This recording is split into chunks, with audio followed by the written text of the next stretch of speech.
Hello and welcome to ZeldaSpeedRuns, bringing another Twilight Princess any% tournament match. It's lowest bracket, round 4, Simikins versus Jacquaid. On commentary today we have Wicked, Gligar and Bewilderbeast. I'll leave it to you as from here. Hello. Hi. And yeah, the race should start whenever Simikins actually goes and ready. Gotta wait for his stream to get back up.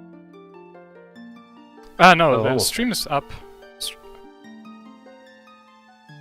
Oh, there was something in ZSR saying it would go offline for a second when they switched to it. Yeah, that's already happened.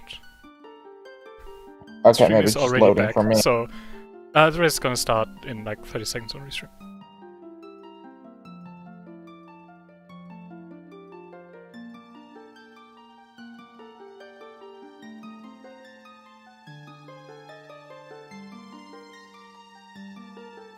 So it looks like we've got Simi on German and Jacquaid on English. We'll see if that makes a difference in the end.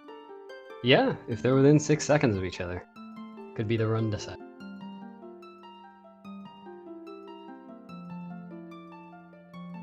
Don't anticipate it being too big a deal. Is Simi's screen might not look that way on the...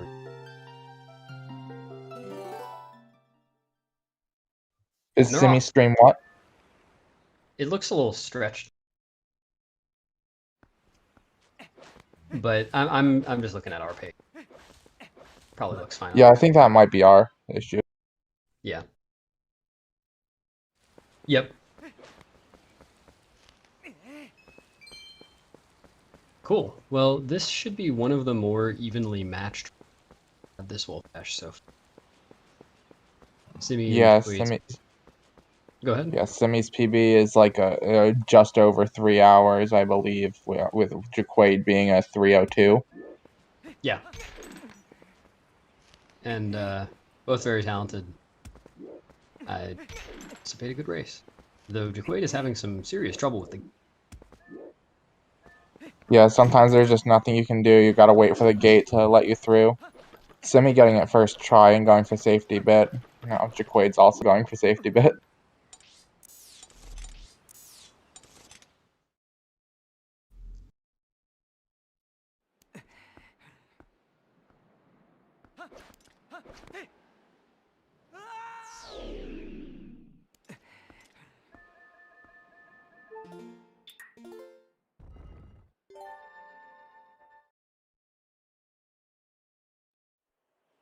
Yeah, Beast, you are cutting out a bit. Basil mentioned it in the chat. Yeah, I think I just need to talk louder. I don't know. Let me know if that keeps happening, because I have serious trouble with calls sometimes. Yeah, you cut out a little bit at the end there. Ugh. Okay. So yeah, the runner's about 14 seconds apart loading the file.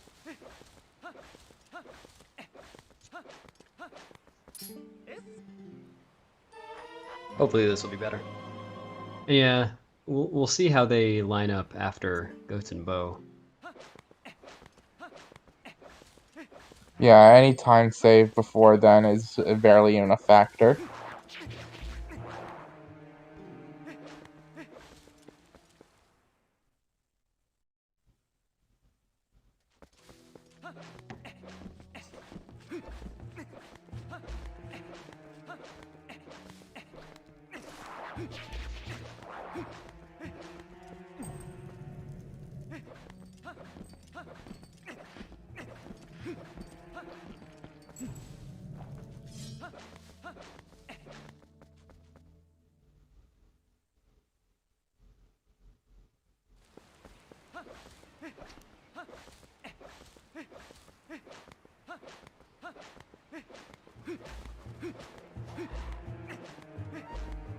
So not too much to talk about here in this section. The runners are just making their way over to rescue Talo.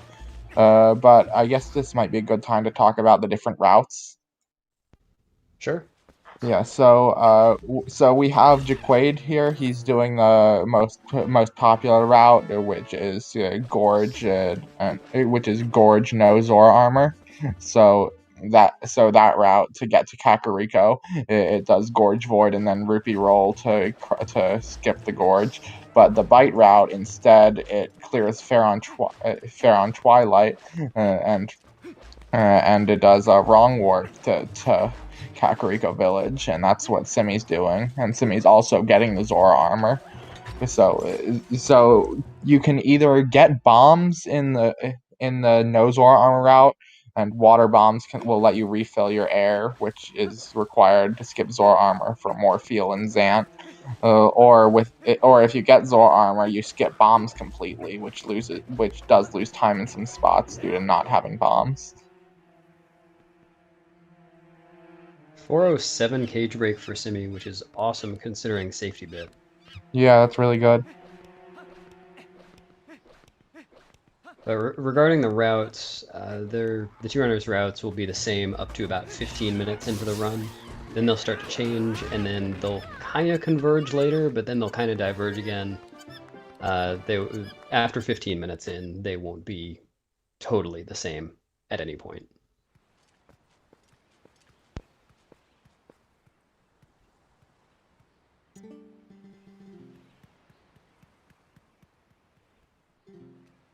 So who are you gonna put your channel points into to predict who will win? Oh my. I don't know if I'm allowed. I shouldn't be. I did. Also, if I lose all my channel points, how am I going to blame Trez? True.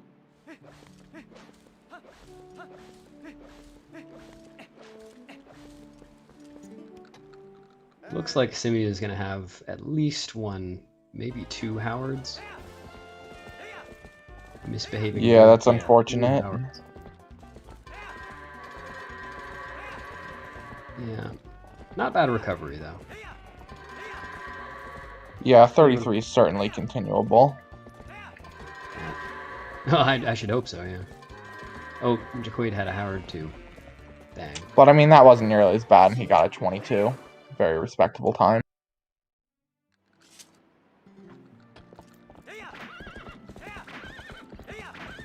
Yeah, still waiting for the first RTA sub-15 goats. One of these days. I'm not expecting it. I'd expect someone to do Stallard skip in a run before that happened. I think you're right. Just gotta get somebody to grind goats. But who wants to grind goats? Carnivores. Okay. I don't like the implication there.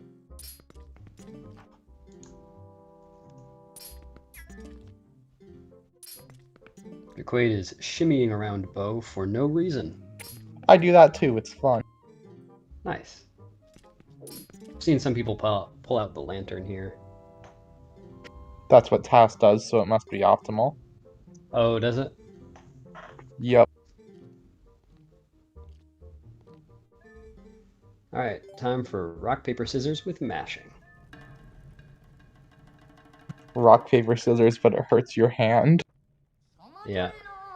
So Simi getting 3 slaps, but then pushing him off, while Jacquaid failed the 1 cycle even though he got good RNG.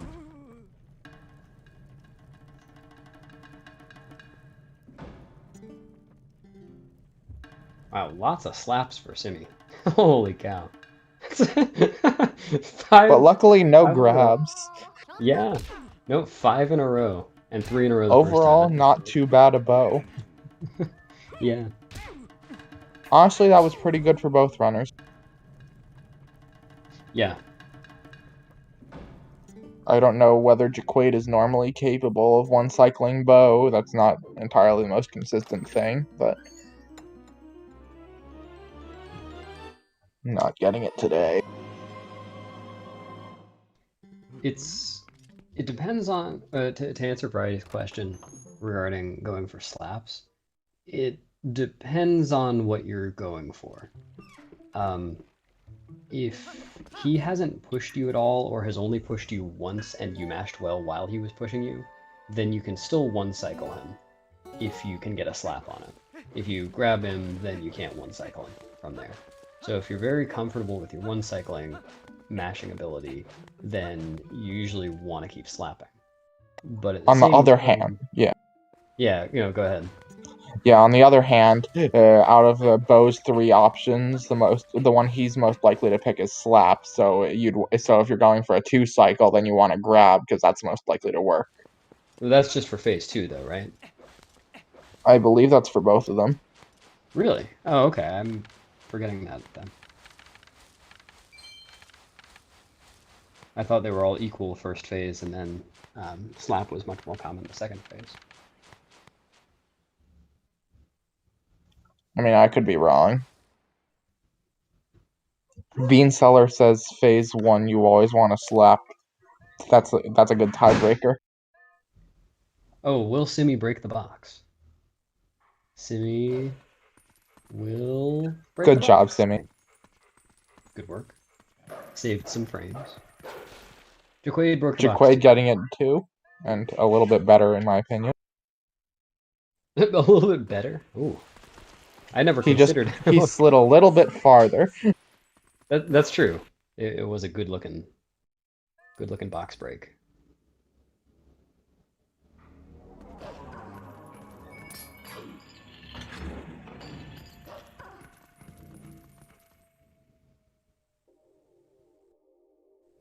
Yeah, the 2 runners are really close, so unless we see too many major mistakes, I expect that to stay constant throughout the run. Yeah. On the one hand, I never want anyone to have bad goats or bow or anything like that, but on the other hand, it's kind of nice that the runners will be essentially even after that stuff.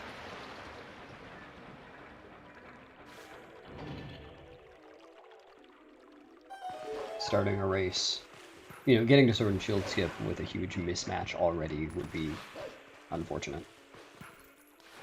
Yeah, so we'll see how well these runners can get Sword and Shield skip. I know Simi was practicing it right before he went on stream here, but not going exceptionally well. I have faith.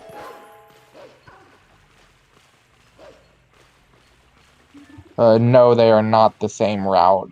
Semi is Bite Zora armor, and Jacquaid is Gorge no Zora armor. So we'll see more of those differences after Sword and Shield skip. So yeah, I guess that's a good point. We won't be able to see exactly how far apart they are for a while until they're like entering desert or something.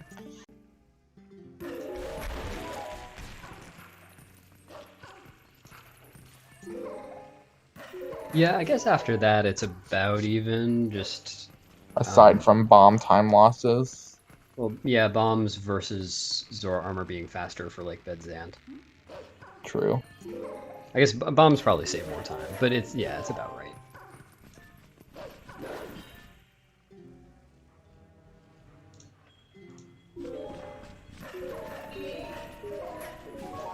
Nice midnight text skip there from Simi. I like that. Yeah, Jacquaid gets it too. But I think he was just mashing for it. I like for that one how you can just press. It's just timed based on your inputs. You can press start to get a cutscene and then press L and A the frame later. So it's fairly consistent. Yeah, I timed that one as well, which makes me feel all the worse when I miss it.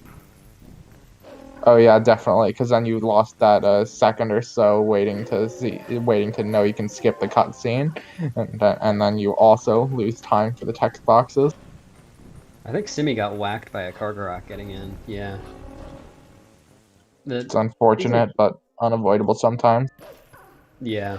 It isn't a huge deal, but unfortunately, losing health here can actually come back to bite you a little bit later. If Simi takes a hit from Hugo, then excuse me, he'll only have 2 hearts left, which means if he gets 2 bad swings from Jamal at EMS, then he will have to kill him and waste some time. So it can add up. Hopefully it won't. Well, also, Simi's doing the bite route, so since he'll be collecting the tears, he'll be at full health for EMS. Oh, that's a good point. I had forgotten about that. So it doesn't matter, probably. It's less likely to matter. Yep. Ah, Jacquaid's going to back hop all the way across the fringe. I wouldn't Certainly a trust myself. consistent strategy, but you can't get the rupees if you're doing that. Yeah. But I wouldn't trust myself to because I would be afraid of letting go of back for a split second and attacking Hugo. Oh yeah, that'd be terrifying. Like, he's just holding back the whole time. There's no chance of that happening, but I would somehow manage to do it. Alright, going for Sword and Shield skip, trying to jump over a ground trigger to hit an air trigger using this enemy. Can they do it? I really hope so. Would hate to see someone get like a third try and lose a bunch of time. Yeah. And Simi went for it. Good one for Simi. Very good. Nice. Was a little bit worried there. Jacquaid, please. Yes. Okay. Very nice. That was sketchy, but worked. Yeah, he did the back hop pretty late, so he had to know what to do for his timing, and he did. He knows what to do. No more. So yeah, Sword and luckily Shield. not seeing a split at Sword and Shield skip. But now they have to split up because Simi's getting the tears, and that costs a couple minutes. Or maybe not that much, but maybe a minute.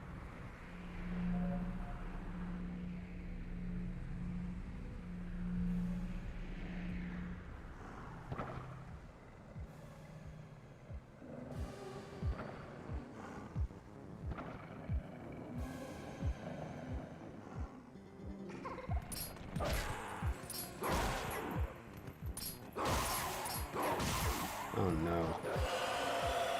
Jacquaid went for my strat on those Shadow Beasts, which is to just fail a quick spin at the beginning.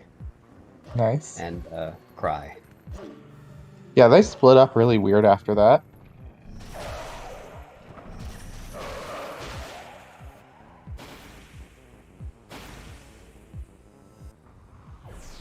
Yeah, and here goes Simi getting the vessel, Farron vessel, so he can collect some tears. Jacquaid will be bypassing that vessel completely. We'll never see it.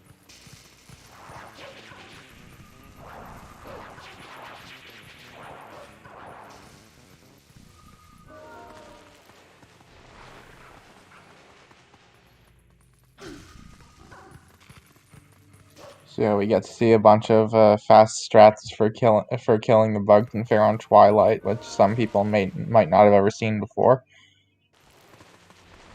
Yeah, I always like seeing these, especially when you end up, or when you see someone killing multiple bugs with one bee attack or something, like Simi just did. I think that's very cool. I like the strat in this house. You can actually press X to turn off the senses right before you release the bee attack, and then but you'll still kill the bugs, and then you skip the Koro text afterward. Oh, nice. But for some reason, I always manage to turn senses back on as I'm dashing away.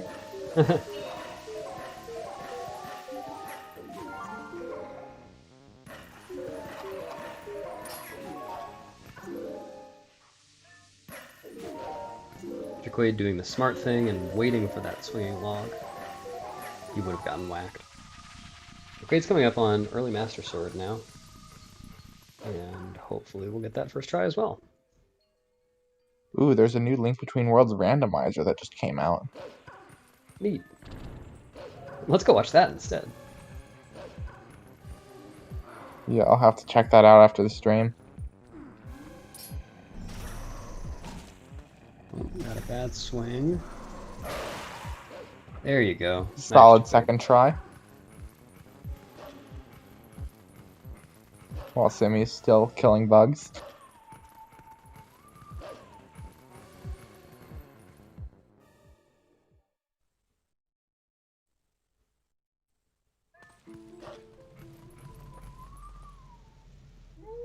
Yeah, I like how you can just kill all those bugs while they're still in a group.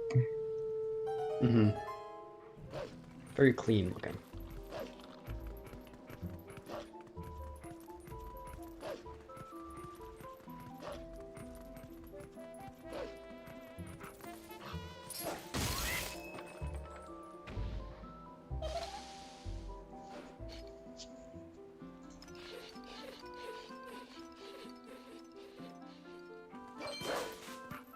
Simi bonking on the way into EMS. Nice.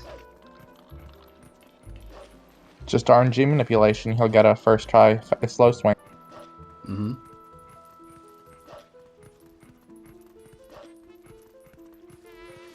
Or not. Too much RNG manip. Oh no. Two This bad isn't swings. going Three well. bad Oh, swings. three. Oh, he almost got that though. Yeah, how did he almost get that? That's crazy. It worked. You can get it with all the swings. It's just harder with the faster ones. Yeah, I knew that it was at least possible for TAS. I'd never seen a human actually even go for it. Not that Simi was really going for it. He was just killing the Shadow Beast. But that would have been cool. Okay, there's a good swing, finally. Man, that's some bad RNG for Simi. Not much he could have done about that. I thought you were about to say not that Simi's really a human. Well, that too.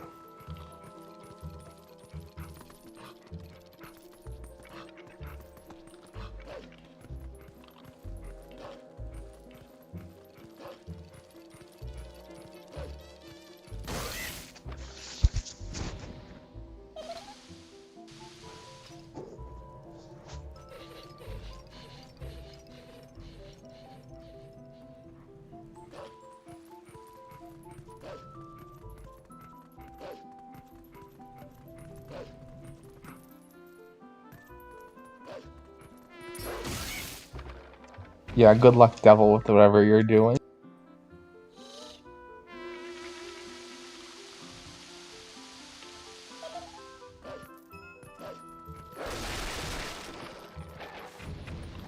So yeah, another section without too much really to talk about. You got the Lost Woods and Sacred Grove. You got to go through there as Wolf, as you normally would, to get the Master Sword. Except it's a lot earlier than usual. Quite a bit, yes. Ooh, Jacquaid is collecting rupees here, but is pretty poor, unfortunately. Only 4 rupees. It's because he did the back hops. Yeah, it's unlikely to be skipping the red chest later. But Simi didn't get pretty much any rupees from Sword and Shield skip either. Oh yeah, Simi's only at 2, wow. Yeah, I guess neither of them will be skipping the chest. And the route has actually diverged enough. Jacquaid will probably, well, be getting around a 22 Master Sword, and Simi around a 23, I think. But yeah, Simi has done some extra stuff already. Yeah, I'd say like a very high 23 probably for Simi.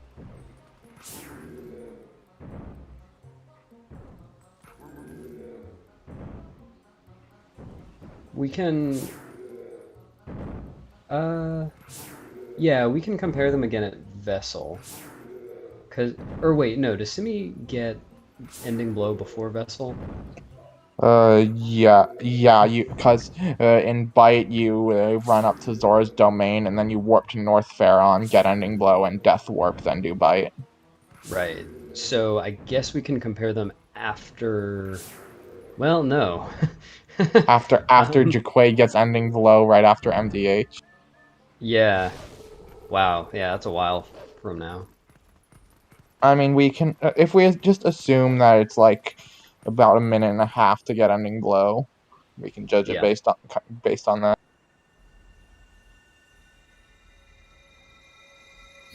Jacquaid got a 22:04 Master Sword. Very good time for a race. I'd be happy with that. Ahead of his PB. Yeah, that too.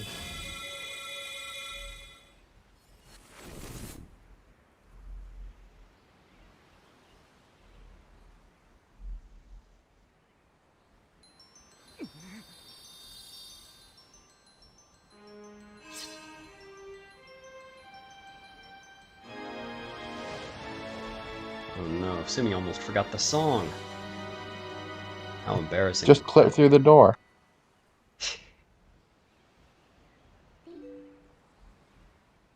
It would be really cool if there were just a wolf-only puzzle skip there. That would be pretty cool.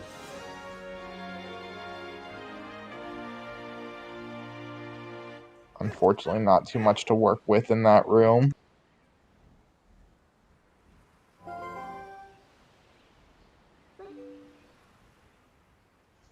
On Jacquaid's screen, you can see that Midna has a tiny nose. That's not an effective early Master Sword, though. No, no. It's unrelated. Although in the first part of the cutscene, before Link gets transformed into a human, Midna is actually absent, even though she would normally be in that part of the cutscene. Because I it's guess that normally means her after nose is even MDH. tinier.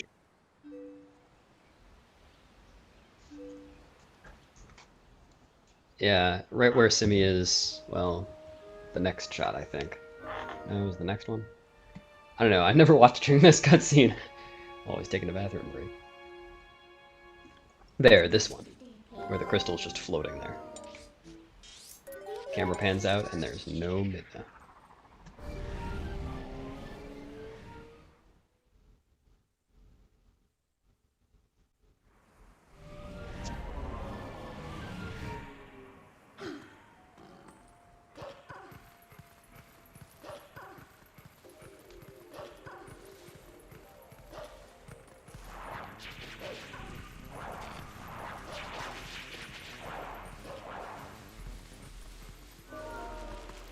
So yeah, now Jacquaid is just gonna run over to get the North Faron portal and enter Forest Temple. And he still doesn't have to get any tears or bugs, which saves more time.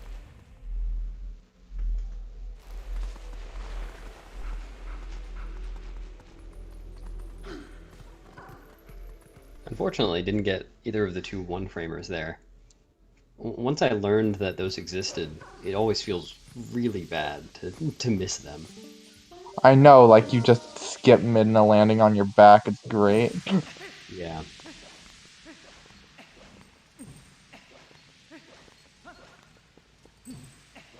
Jacquaid going for the slightly risky purple mist strat. Very good, well executed. I can't even get through there with it going as slow as possible. Hmm. It might be harder if you go as slow as possible. I don't know. Purple Well, I mist don't is really weird. know the stress. Oh. Well, by my timing, the fast strat that we just saw Jacquaid use is about 1/4 of a second faster than the safe strat, which I use and will never change from. If you're getting to optimize to the point where you need a 1/4 second time save to PV, then you should be done. Yeah. Just do stallard skip at that point.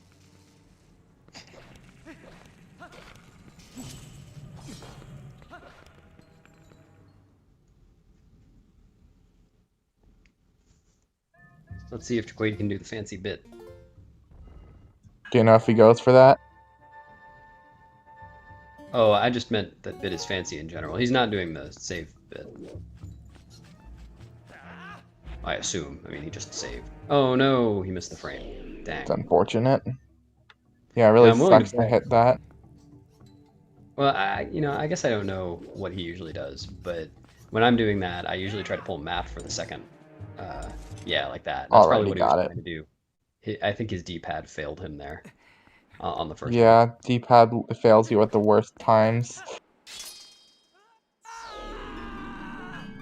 And Simi getting the yellow rupee from behind this sign, which makes up for the yellow rupee you don't get from rupee roll.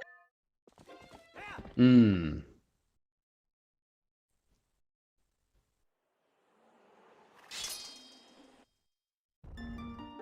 Oh yeah, no criticism against runners who choose to use that strat. Not at all. I'm just saying I'll never change over to it. I've seen even top runners fail it, and then, you've just done two of the... Well, that's not really right. One of the harder tricks in the game, Sword and Shield Skip, and you've done Early Master Sword already, and then you lose, 20 seconds or something in the purple mist. It's just not worth it. IMO.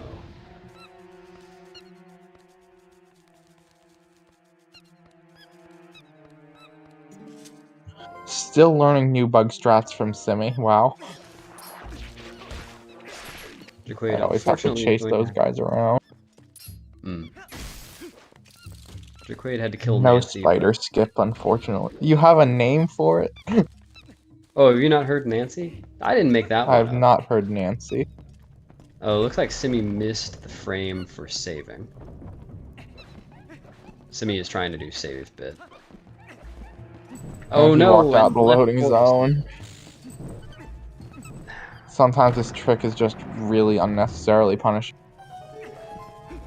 In my last Wolfdash race, I failed forest bit, I believe, 7 times. It's oh god, and now the keys. Yeah, it's just you can kind of get in your head. It is, after all, a frame perfect trick. Looks like he got it.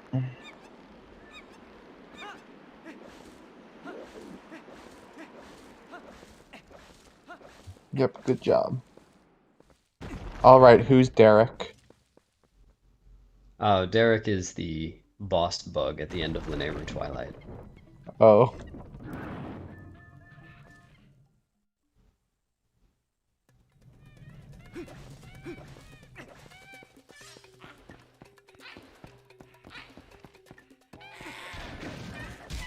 Oh, Jacquaid got whacked by the boomerang.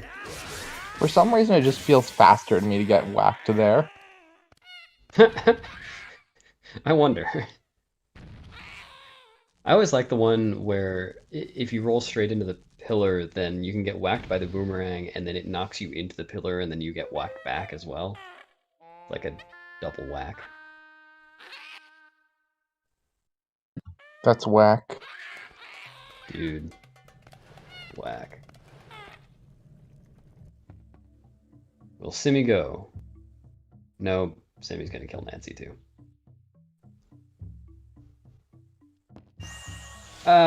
Simi's gonna fail to kill Nancy. Dang. That's even was worse than fair. having to kill Nancy. Yep. Okay, Alright, well, she turned around. yeah, she could have been worse.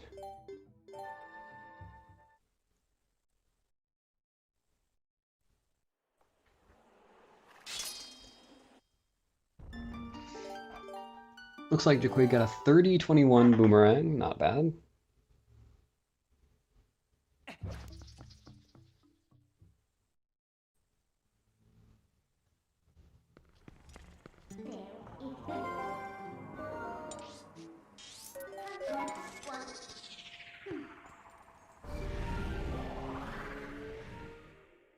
See, one smaller difference with Bite is with Gorge you have to warp to South Farron after leaving Forest Temple, but with Bite you collect the last 2 tiers outside and it automatically warps you to South Farron. Oh yeah. I never noticed that.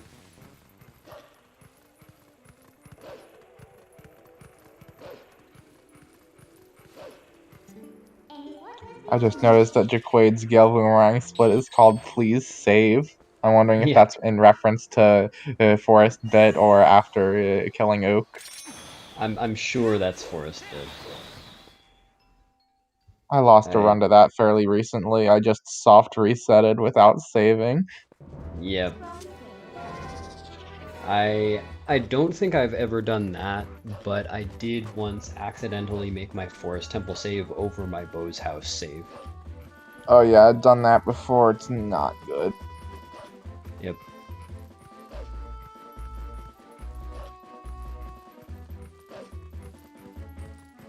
Yep, every TP runner except the Beast has done that. Thank you, Basil. Well, I've done worse. I did what Nimzo did in the relay the other week, which is fail rupee roll. Oh no, Jacquaid is getting the mail. That used I to be think a that's a world dead record. run. Yeah. But No, that's why Demon beat Nimzo, because Nimzo failed Mailman skip. that actually is like half of it. That's half the difference in their PB.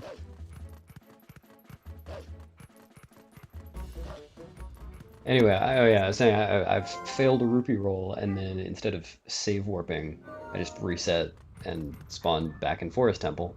Or not spawned, That's but very relived Twilight. unfortunate. And so, in my case and in Nimzo's case, we just went back, did rupee roll, or got Gorge Void a second time, did rupee roll, went on our merry way. Yeah, you just gotta flex on the competition with 2 Gorge Voids. Yep.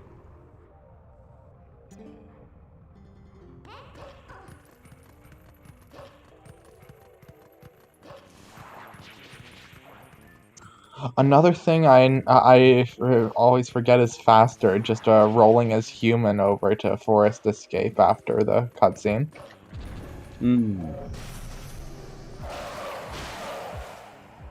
Alright, will Jacquaid get Gorge Void? I believe in him. I have hope.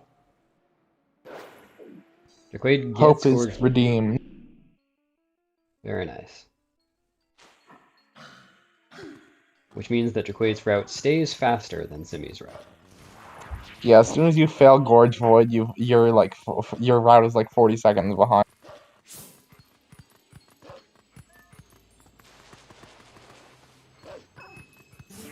Time to roll the rupee. Oh, will Simi get the mail? Let's see. Taking his time, lining up. Nice. No mail for Simi. Nice LJA for Jacquaid, getting on the other side of the fence, not even having to grab the ledge. Nice. So that's how you set up the angle. I usually just like try to eyeball it. Yeah, some people like to see up there. And it looks like Jacquaid essentially does what I do, though we stand in different points for the see up. But what I like about hitting C up there is that it allows me to throw the boomerang immediately after doing the sword bonk, rather than hitting C up there and trying to aim the boomerang. Because almost everybody, I think, hits C up at some point during the trick.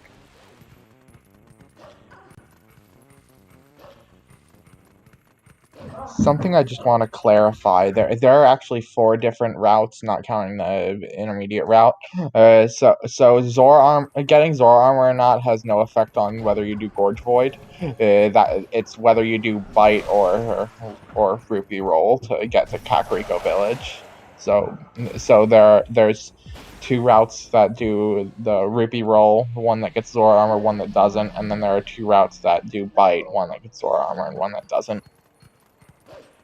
I'm pretty sure Simi got Gorge Void with an X press. Turned on senses for a frame. Just flexing some more. Yeah. Simi, of course, was not trying to get Gorge Void. That's not in his route. Just wanted to prove that he can. Yeah.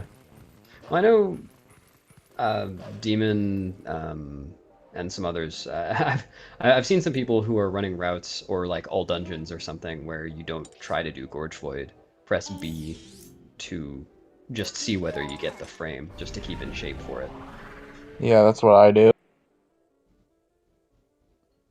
So I don't That's know if that's an interesting wolf setup for Forest Escape that I haven't seen. I usually just run into the Midna trigger. Yeah, that looks like the one where you run into the Midna trigger, except that you didn't run into the Midna trigger first. Just break slides to flex again.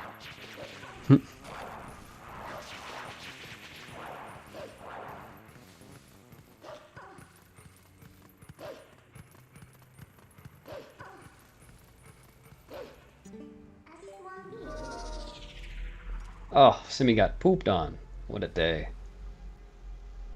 That's a time loss you don't expect to see. Yeah. Thankfully, it was just in the game.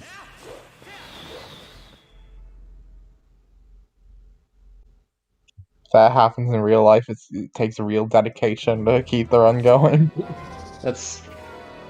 Yeah, fortunately I cannot speak from experience on that one, but I imagine you're correct. Nice. Good gate clip by Simi. Yep.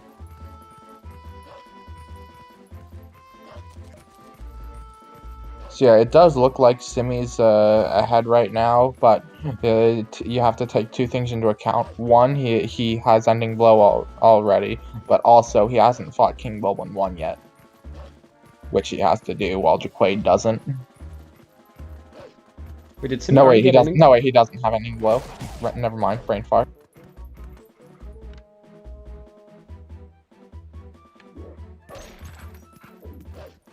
Oh, wow. Jacquaid got through the gate on the first hop. I never That get very rarely happens.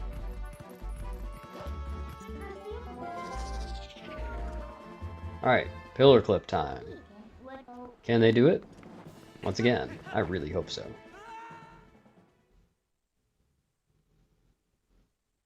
Simi's looking good. Oh, got a weird camera angle.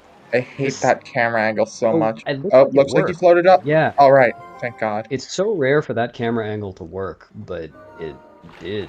That's great. And he barely got into the loading zone. Cool.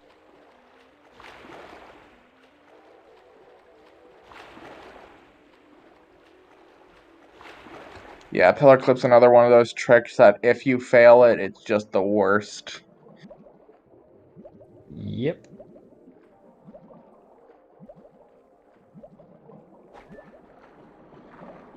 Yeah, especially because there isn't even... Oh no, Jacquaid got that angle too, and still also got it. Holy cow. Good job, guys. Oh my god. I don't actually know. I've been meaning to ask this to the Discord, but it also doesn't really make a functional difference. Whether the camera angle you get influences which direction Link clips, or whether the direction Link is going to clip influences the camera angle. Or if they have a common cause. Oh, Simi, nah. Tried to YOLO his position there and slipped. It's unfortunate that sometimes you can't target there because the Helmosaurs will just make you go off into oblivion. Yeah, well, during the LJA over to that, if you target very early in the jump, then you're always going to be too far away from them for them to interrupt, or for them to get targeted.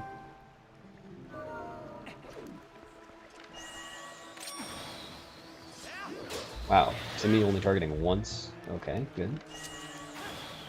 Oh, right, Fearless. and now, because he's doing Zora Armor route, he's going a different direction. Yeah, the Zora Armor route, since they don't have to get the water bombs in the first or second room, it's faster to get Uku on your on a second trip through, and then just Uku out immediately. Yeah. That was something I didn't even realize when I was learning, because I started off with the Zora Armor route, and I just did Lake Bed 1 the exact same way that Gorge knows Zora Armor does. Yeah, me too. I didn't even realize there was a difference. Did you start out with Bite Zora Armor or Gorge Zora Armor? Gorge. I've never run Gorge. I've never run Bite. It's very fun, especially if you like the King Bull in one fight, which I do.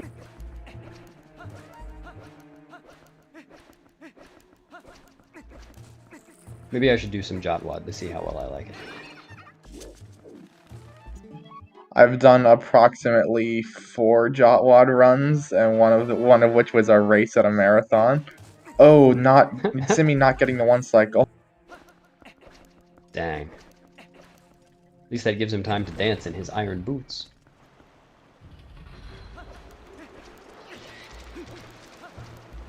I didn't see I might be losing all of my channel points here.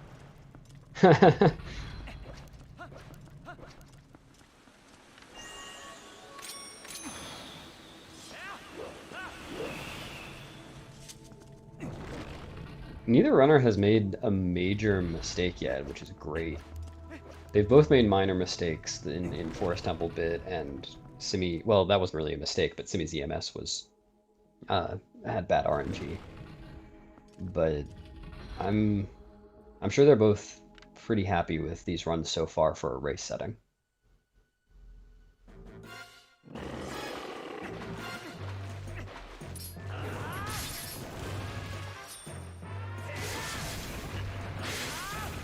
Hopefully Jacquaid will get the one cycle.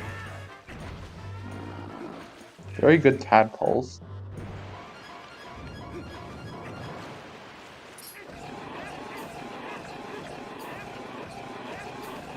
Looking good. There we go. Yep, Nice. clean. And so yeah, now the Simi is making his way back through Lake Bed. That's more time lost now that'll save time later.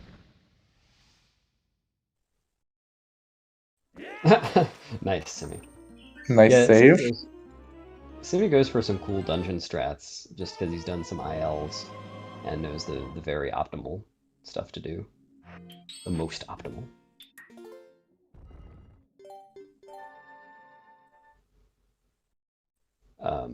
Oh, that's how that works. Cool.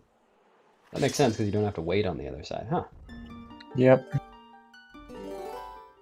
It's unfortunate you can't get Uku from the other side. Yeah. So yeah, now the runners are like seconds apart, it looks like. Yeah, both Ukuing at the same time. If you just completely ignore the route differences. Yep. I like those syncs.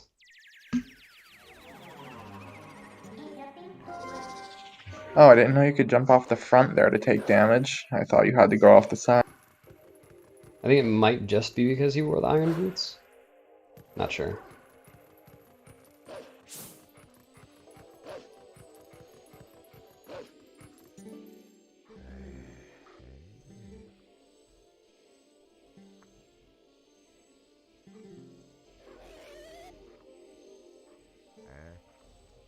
And now if you compare the text between the two runners, you can learn a little bit of German. Like, the word for spirit is Lichtgeist. Isn't it Lightgeist? I don't know how to pronounce German. Hmm.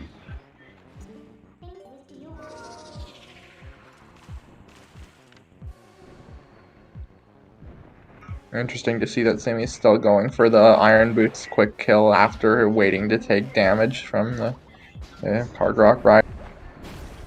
Well, it shouldn't make a difference, right? I'm not sure. I Oh, mean, and now they're because even closer. Oh yeah.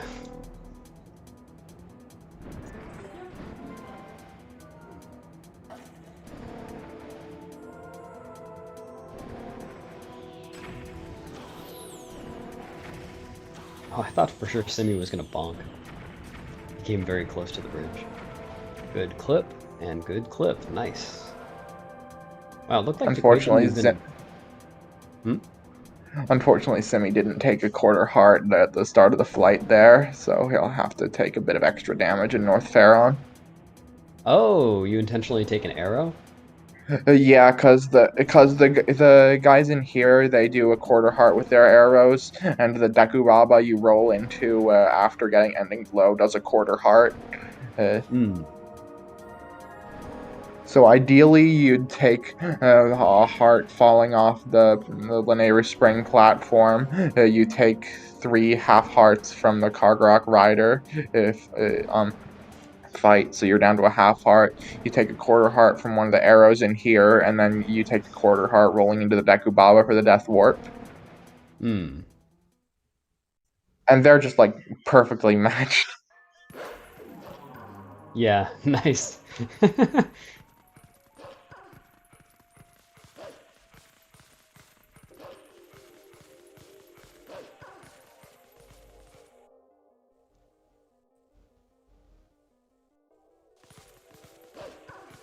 Yeah, that's fun.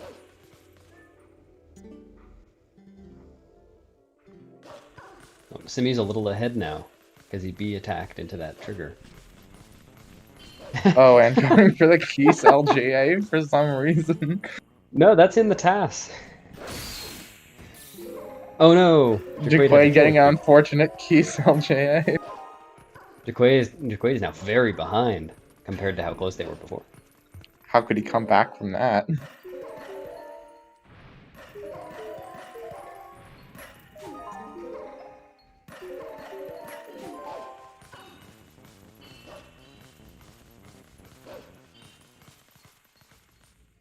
So yeah, after the Shadow Beast fight, you're gonna see the routes diverge like a lot, because Jacquaid can just warp directly to Kakariko Village, but Simi, as you may have noticed, does not have that portal yet.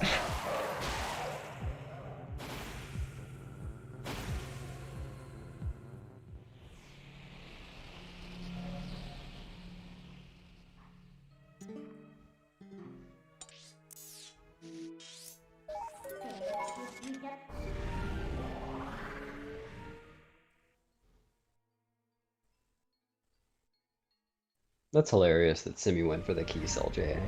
I like that. Yeah. Gotta go for the optimal gameplay everywhere possible. Yep. So it looks like Simi might be going for something different for the. Is he gonna LGA into the void? Actually, that might be what he's going for. I don't know. I guess that's a good backup if you don't take enough damage from the Card Rock Rider. Faster than taking damage from Bokoblins. The Gorge Nozel Armor route is the fastest. It's faster by, I believe, 33 seconds. Something like that. And it's hard to say exactly how far apart they are because there are a lot of differences and small optimizations that can be made. So it still depends a lot more on the runner's comfort with the routes than it does on the route differences themselves. But yeah, Gorge Nozier is the optimal route, and that's the one that Jacquaid is running. But for a task, you would do a bite route because they can skip going to the gorge entirely. Yeah, now they can.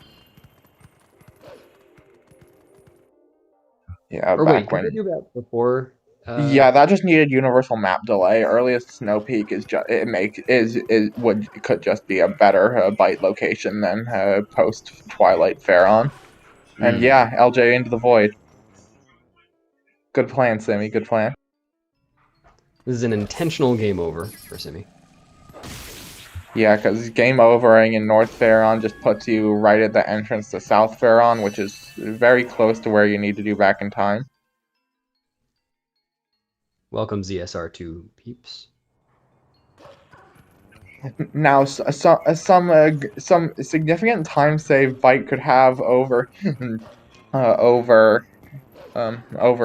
Gorge RTA is if people would go for Uku bit out of North Pharaon, but nobody does it. Uku bit out of North Pharaon. Because then you wouldn't have to. You could just save in North Pharaon. You wouldn't have to death warp, and you could just back in time with Uku right from there. I've never even heard of this. I know so little about the bite route. Actually, Why unless did go for it? Ukubit is a frame perfect soft reset that you can't even buffer or have a real visual cue for or anything. Ah, so it takes all the worst parts about the Gorge route and brings them to the bite route. And it's even worse, actually. Yeah. Just because, at least for Gorge Void, you have a visual cue. Yep. Yeah, I mean, Uku back in time. If you soft reset on the right frame as Uku's warping you somewhere, Uku will respawn you on the title screen. That would be metronomable, though. Because that's relative to an input of your own. I guess that's true. I'm actually not entirely sure that a save in North Pharaon would work for Bite King Bow 1-1, but I'm pretty sure it would work. Ah, Jacquaid bonked. Oh, okay. Good. Didn't bonk the second time. Learned his lesson.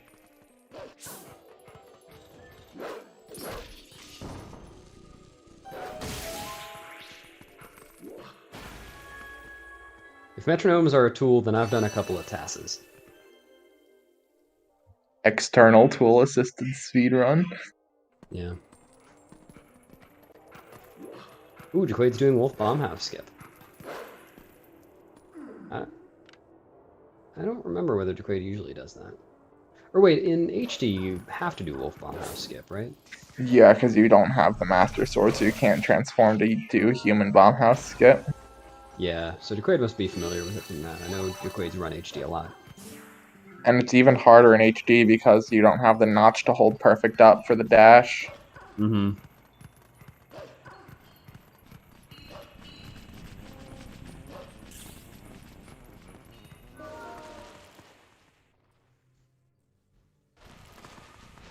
Technically, isn't a Wii a tool that you use for a speedrun?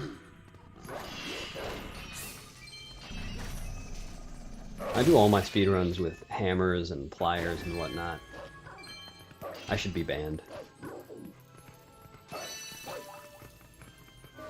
The only way to not have a tool assist your speedrun is just to memorize the game and think about your inputs. Just do it in your head. Oh, you just don't do Wolf Bomb House? You don't do Bomb House Skip at all on HD? I think somebody has to have done it.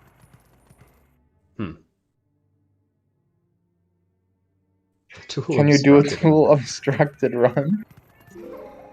Probably, yeah. Guy with a sledgehammer smashes your TV in the middle of the run. Yeah, that'd be tough.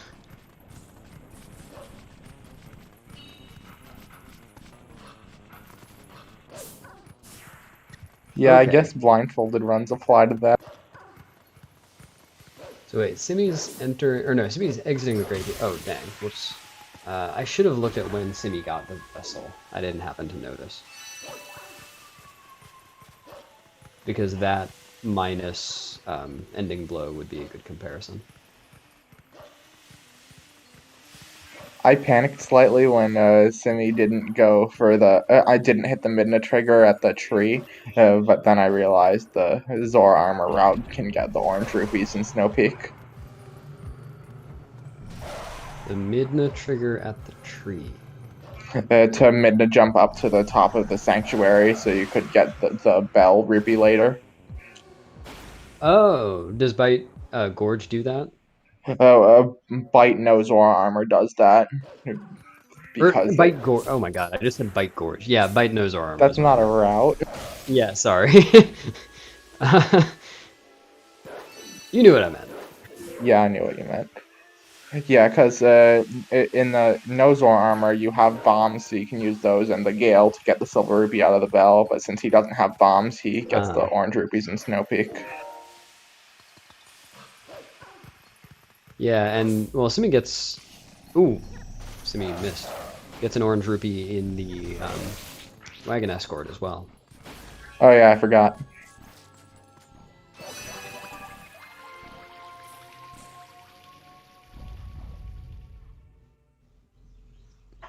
Looks like a fine Twilight for Jacquaid. Yeah, he's 35 seconds ahead of PB. They say when you bite the gorge bites back.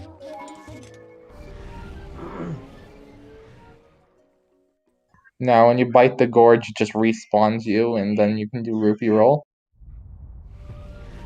Again and again and again.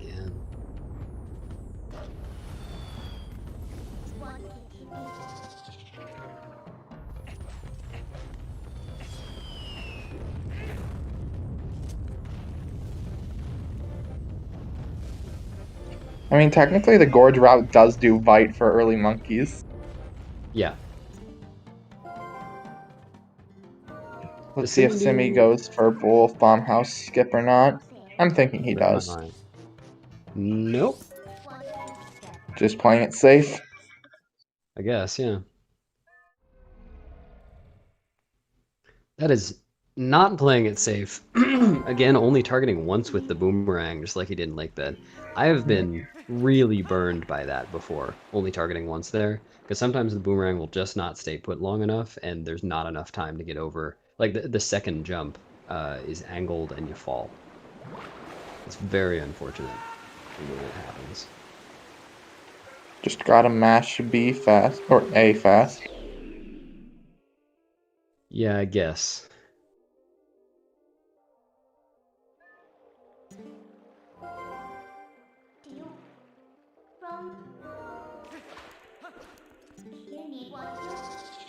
Simi got a blue rupee. How nice. Now he doesn't have to avoid this rupee text.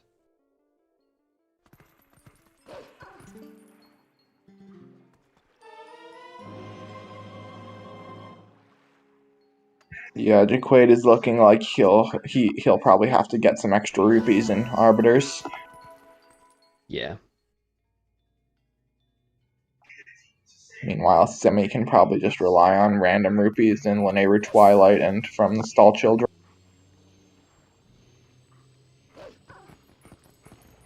It looks like Jacquaid is winning right now, but the two runners are running different routes, and it's hard to say exactly how much he is winning by. Let's see what time he steps into the Lake Hylia Shadow Beast trigger, and we'll compare to Simi. So yeah, 58:44. We could compare their vessel time, or their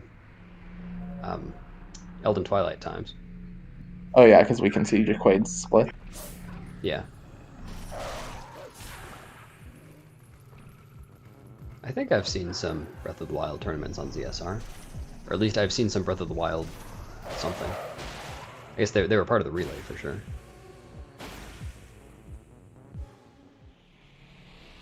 Nice jump there. Yeah. Like that one.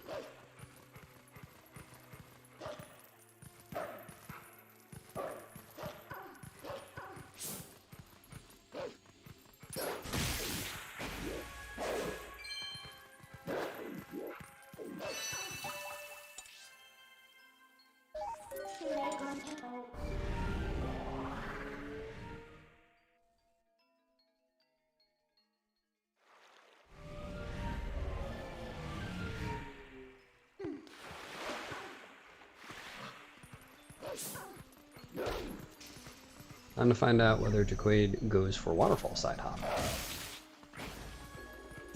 I think it's pretty safe to say Jacquaid's ahead, though, right now. Yes.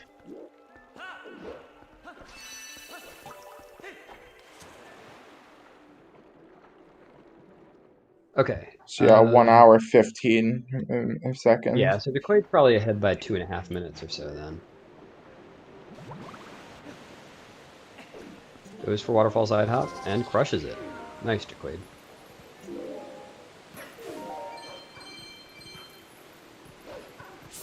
Ooh. Almost Very got risky. through. Yeah. I doubt that was intentional. But I mean, that is less of an angle change, so maybe it's easier. Easier? Yeah, because you don't have to curve around the whole thing. You can just change your angle a little bit. Go out there. Well, yeah. Yeah. I guess easier to attempt, but... Ooh, that was a cool back off to the other lily pad. But yeah, very dangerous. But at least you're not risking bonking and falling behind. Yeah. That's a lot of rupees. Yeah. So never mind, he's pretty good. Yeah, as long as he gets 3 rupees in this next area, then he doesn't have to try to get any extras anywhere. Though actually, I mean, you can get rupees in the Po 3 room very easily, so...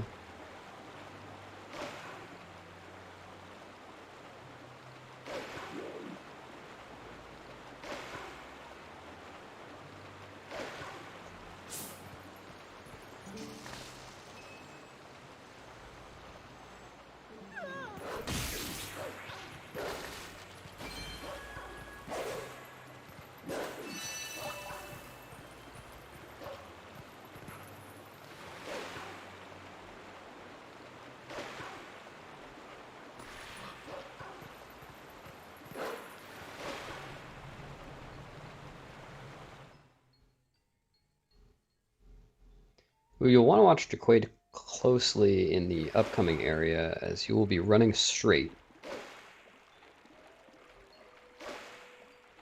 And I just realized another time loss Jacquaid's going to have coming up with the routing, because he has to howl at this UZR stone still. Yeah. Oh, yeah, oh, that's a good point. Oh, yeah. So they're probably closer to like a minute apart or something. Yeah, a minute and a half, maybe. Yeah, I forgot about that.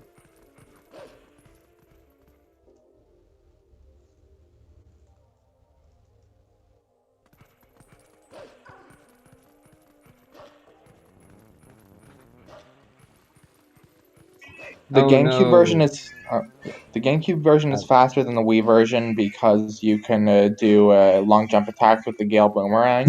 Because in the Wii version, you can't pull out your sword without breaking the target on the Gale Boomerang. Simi unfortunately failed that Beast fight. It's very hard to recover that one, too.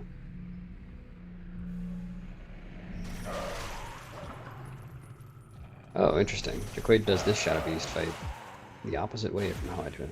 That's cool. It was fast. And that jump from Simi. Oh, did Simi do the very risky jump there? He did. Nice. I believe Simi described that Yes, to you me. can LJA and TPHD. There's nothing stopping you. Yeah. Simi described that jump to me as saves half a second, loses half a minute. There are so many precise, tiny time saves in this game that are implemented. Oh, yeah. Like the dash canceling that Jacquaid is doing right now.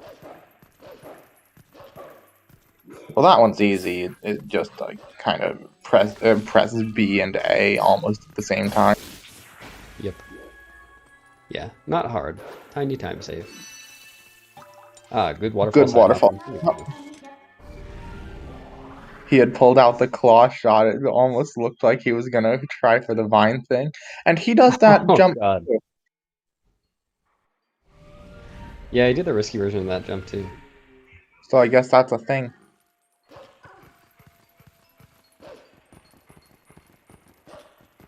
They didn't intentionally patch Gale LJAs in the Wii version. The Wii version actually came out first, and it doesn't work just because of how motion controls work. They didn't patch it in TPHD because it's just a side effect of the targeting system.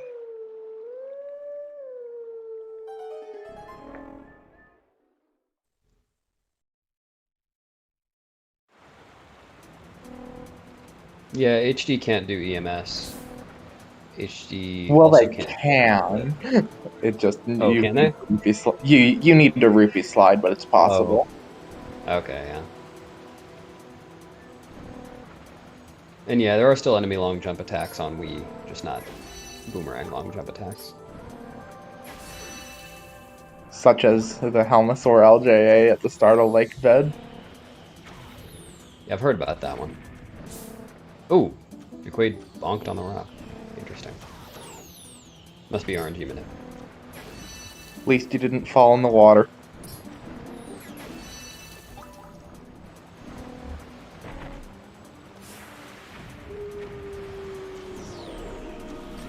I saw Nimzo once accidentally say yes to Midna at the end of that flight and go on another flight. Fun.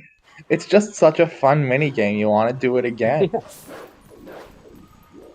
I actually do think it's pretty cool how that area gets reused through the game.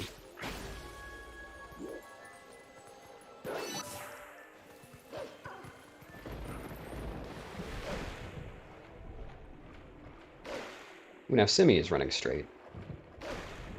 Look at that.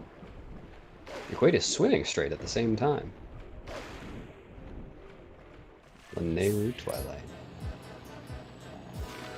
This is Derek.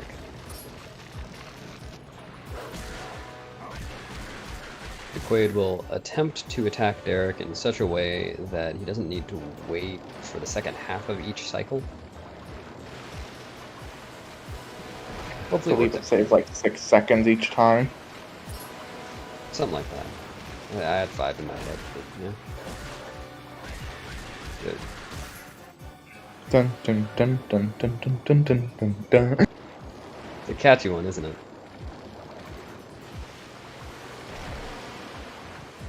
It's a bit repetitive though.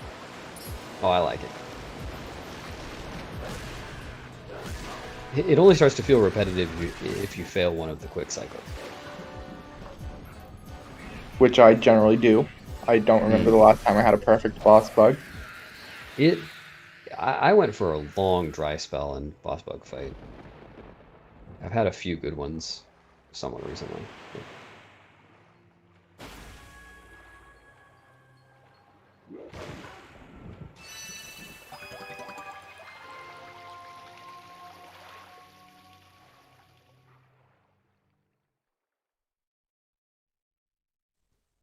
So getting out of Lanayru Twilight here, the routes are like at their most different.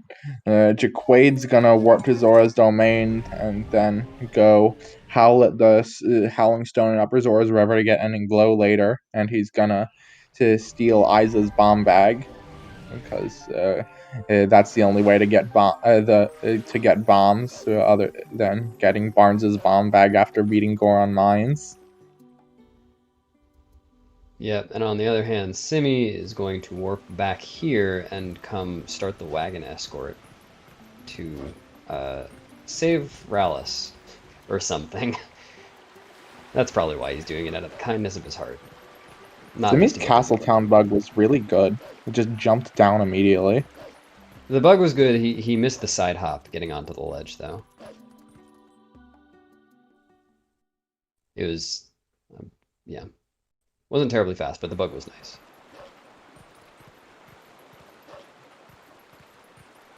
Well, I say or something because you never actually... I mean, you get to the cutscene where Rallis is being revived, but you never actually get the wagon all the way to Kakariko. And then you skip the cutscene anyway. Nice howling sync there. Totally different howling stones. Why did Jacquaid just howl? Wait, never mind. I was thinking he was at the Snow Peak Stone for some reason. I've done that one too. I howled both times at the Snow Peak Stone. Yep, me too. That run was a PV. Really nice. For me, that was the same run that I did the double gorge void in that we were talking about earlier. Both unintentional. Yeah, sometimes you just zone out. And I had also been playing a lot of rando at the time, so that didn't help.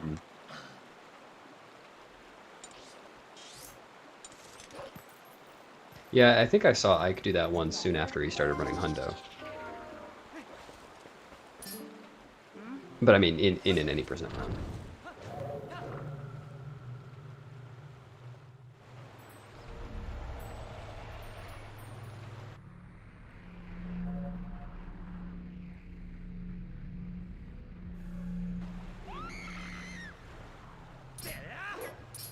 Yeah, I have to agree with what the bean seller says. I tried doing Wolfo's jump for like just like 10 minutes or so, and I couldn't get anywhere close. It was not gonna happen.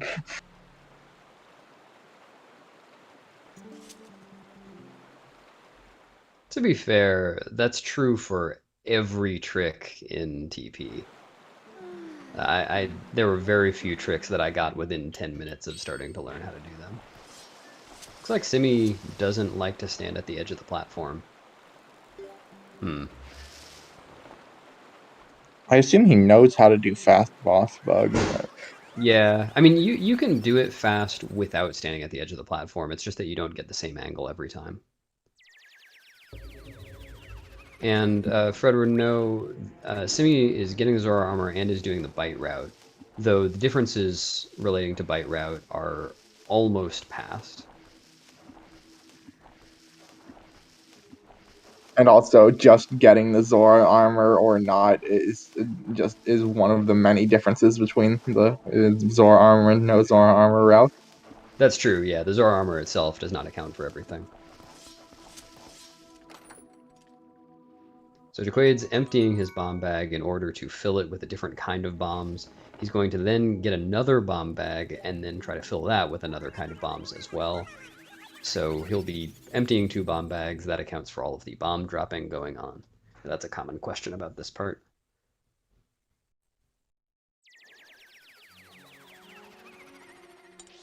And yeah, Simi is now forgetting where he's warping. Simi is definitely now warping to Castletown.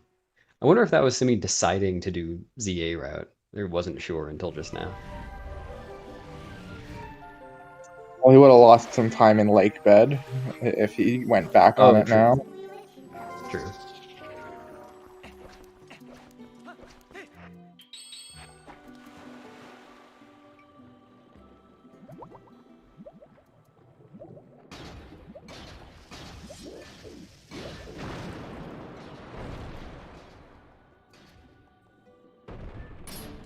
So don't You can have to now dash move in. cancel to Castle Town this time. You can just roll. Yep.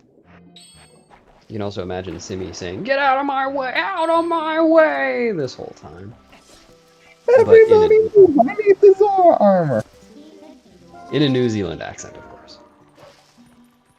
Oh, is Simi from New Zealand? Simi is from New Zealand, yeah. I did not know that.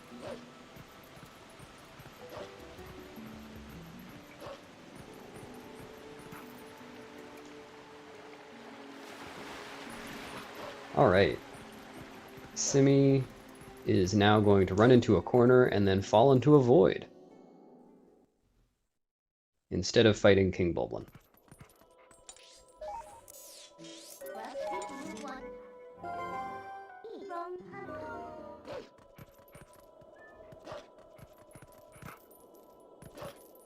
Oh, So not basically, quite the as right button. Epona turns her head to look at you while you're standing in this corner next to her, she can push you through the wall like that.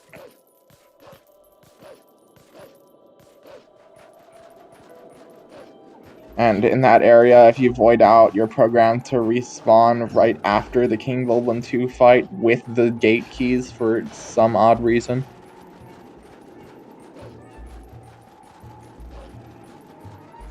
Yeah, you know, I never questioned that when I was learning the ZA route. I just thought, yeah, I should be here. That clip makes sense.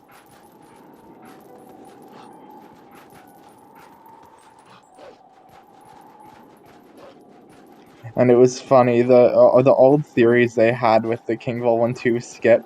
There was an old method that you would Epona back hop onto the wagon, LJA over to the side, and use back slice and a bomb to get out of bounds and fall.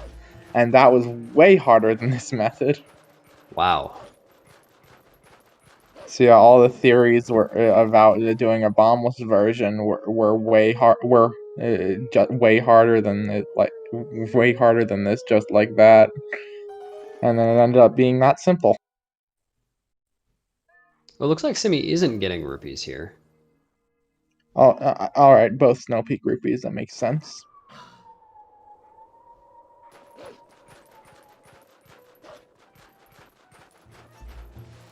Oh, used all of his dashing for some reason. Wonder if that was intentional. Probably not. I don't know. Now, if he doesn't get first try Epona slide, that's a big time loss. It is. Hopefully he gets it. Looks good. Yeah, very nice. That was a really good one. Made That it was a all the way textbook over Epona with slide. Epona. Yep, that's nice. Ooh, unfortunately didn't get the Epona slide over to the gate though. That's of course a much smaller time loss, but very nice from Simi. That's the main scary part of the Zora armor route. The main big time loss that can just happen over and over again, whereas Jacquaid's will be the Morpheal fight. Once Jacquaid gets to Morpheal, if he dies on Morpheal, then that's a humongous time loss. Yeah, that was my motivator to learn how to do Morpheal without Zora armor. I hated that split so much. Yeah, I loved that trick, but occasionally I would just miss it like 4 times, and it felt pretty bad.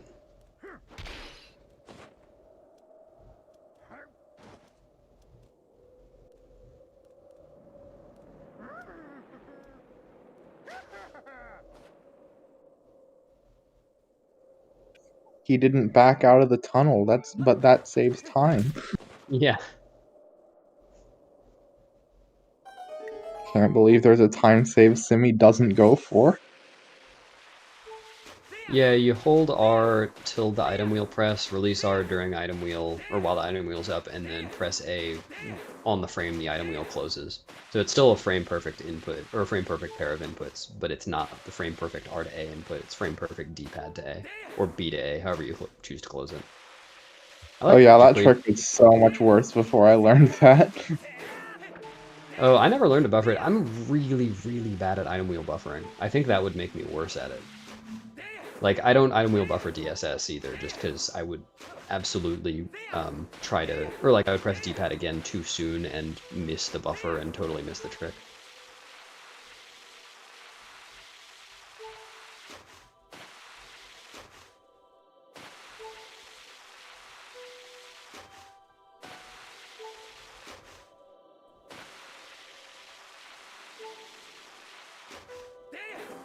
So yeah, you can see how much Simi is catching up here. He's entering the Snow Peak climb as Jacquaid's just finishing snowboarding. It's only a couple minutes apart. Looks like Case might have had another beer from that spelling.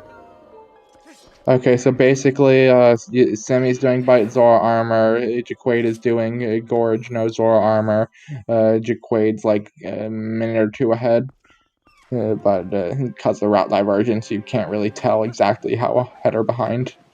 Yeah, no major missed tricks yet, just a couple of little things along the way. So No. Forest Bit didn't go great for Simi, and also he didn't get the spider skip afterward. Well, both are true for Jacquaid as well.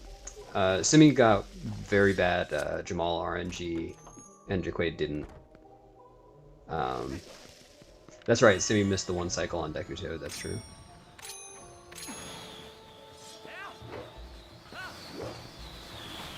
Nice small key by Jacquaid. That LJ is kind of hard.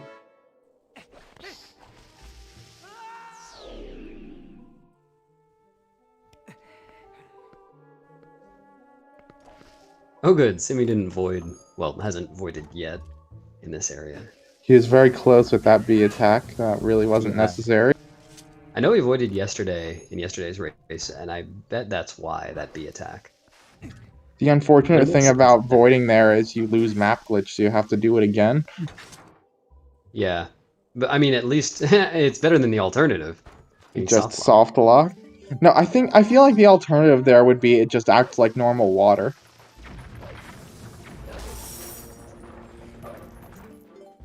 I guess that would be kind of nice, yeah. But that's, I mean, the whole, it's an ice water thing. I don't know. It's supposed to void you out.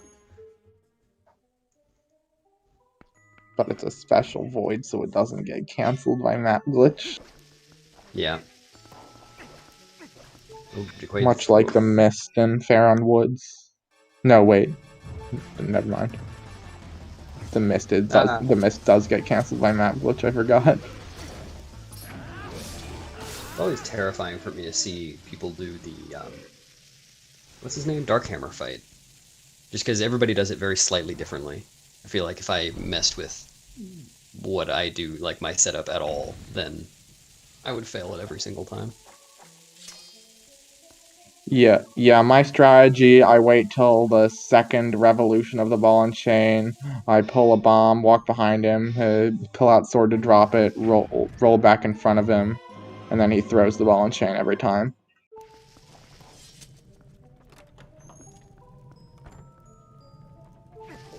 Yeah, I mean, I think everybody has a consistent way to do it. It's just when I see someone else's consistent way to do it, I think, oh no, they're gonna miss. Good, Jacquaid skipped the rupee text. Let's see if he gets the other one. Hopefully Simi will not get destroyed. Ah, he got destroyed. He got destroyed. Dang.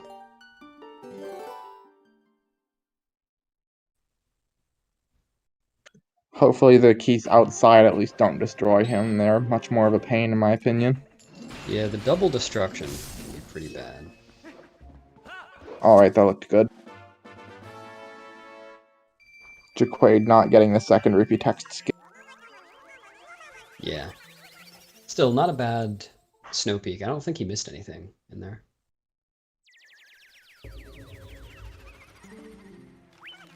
And now Jacquaid is coming up on a very tense part of the run for no Zora armor peeps. And yep, getting this water bomb chest without screwing up. No chance that he will attempt one bomb. I'm sure he could do it.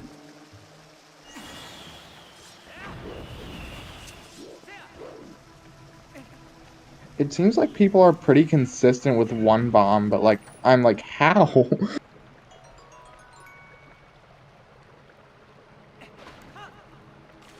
I mean, it's not that bad. You just have to get the RNG for it. Yeah, Case. I mean, of all people to go for it, though. Probably least surprised from the likes of you. The likes of you. Fredward, Jacquaid is not exactly 1 SPR ahead. Jacquaid, well, Simi has already gotten Ending Blow, which Jacquaid will get after Midna's Desperate Hour, and Simi's Morpheal fight will be a bit faster, as well as his Lake Bed too.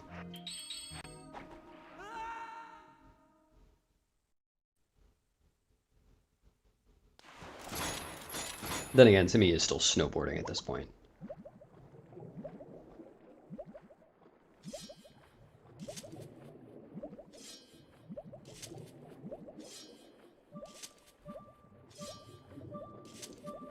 If we must use SPRs as a unit... Oh, Simi missed the text skip. That's too bad.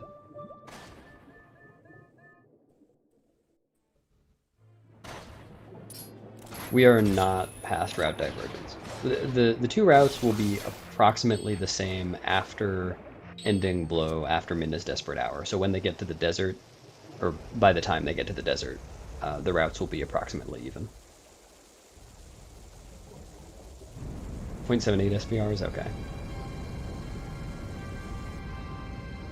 I'll check my calculations. That's very specific. Looks like Jacquaid, I didn't notice Jacquaid's eyeball, but looks like it was fine. Simi going for the single LGA for the small Nice. key. Good job. I like that one. Alright, hopefully Morpheal is nice to Jacquaid. Playing it safe on the bomb drop. Good. This, actually, Jacquaid could go for 1 bomb, but will not. It'd be a little close. Is he doing it? Okay, no. He's not doing it. No. Just kind of flubbed the equip. Sorry, audience, not happening. There was no chance that he was going to go for that.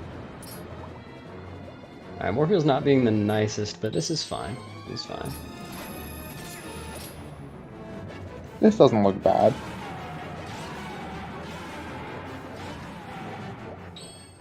Let's go regrab. Nice. Okay. All right. That was a 2-bomb, right? That was a 2-bomb, yeah. Yeah, it's so nice to see no major mistakes through Morpheal. That's great. I mean, I guess assuming Simi doesn't die to Dark Hammer or something.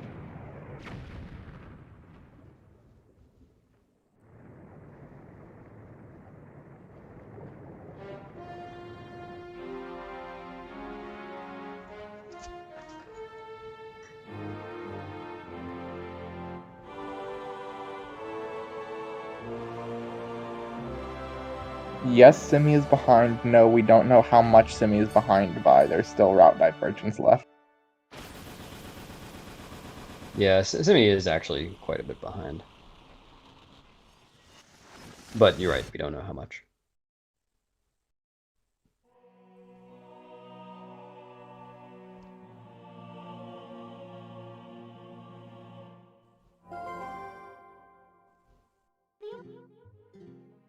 Oh, missed the side hop. There you go.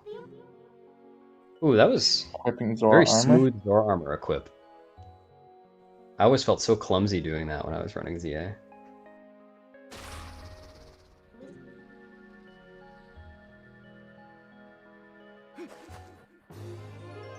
Like, usually you think of Bite Zora armor as more of a beginner route, but then you've got Simi just optimizing the heck out of it.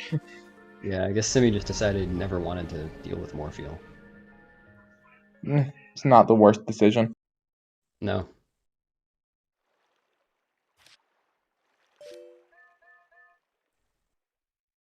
And Jacquaid got the heart container for Morpheal. We'll see whether Simi does that. It's a nice safe strat.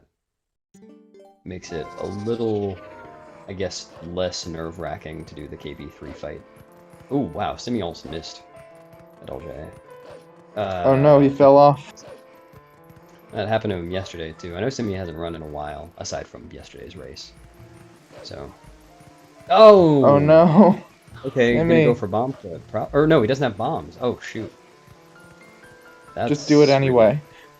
yeah, just do bomb clip without a bomb. No, that's an unfortunate time loss. Not that there are any especially fortunate time losses. Except route divergence. Oh, come on, Simi! See, this is, I mean, not Simi specifically, but I see a lot of people fail this this setup for the boss key skip. And just at all levels of runners, I will never switch to it, which is why I can't do the new lake bed, but I just don't find it worth. I will also never have the world record. Wait, do you do bomb clip? No, I do a slightly different setup from that location on the bridge. It's a C-up setup. Oh, okay. Yeah, I can't do the new lakebed stuff just because I can never get the boss key skip more than like 20% of the time. I always void out. Yeah, I heard it was giving people some trouble at first. It's sad that you don't float up with the Zora armor. Oh yeah, forgot about that.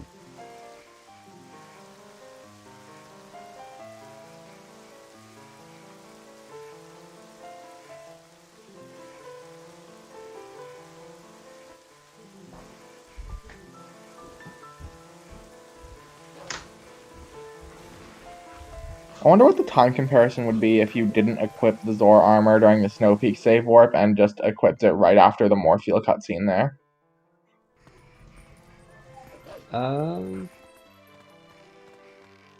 Because it would be an extra pause, but it would save a bit of movement.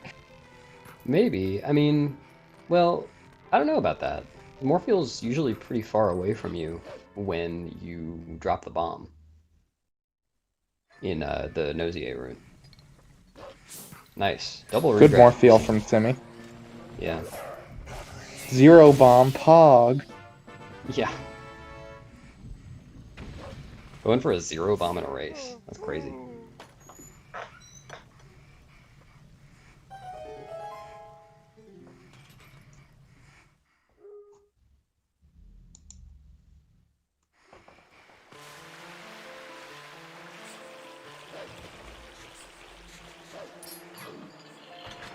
Jacquaid needs to go fast here or Midna is going to die.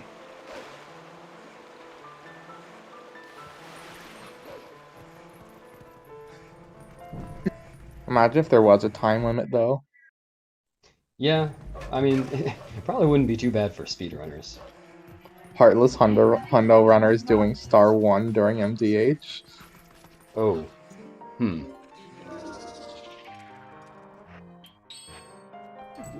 It's sad that you can't use the ball and chain indoors there. That would be a funny strat. Yeah, for the spiderweb. Yep.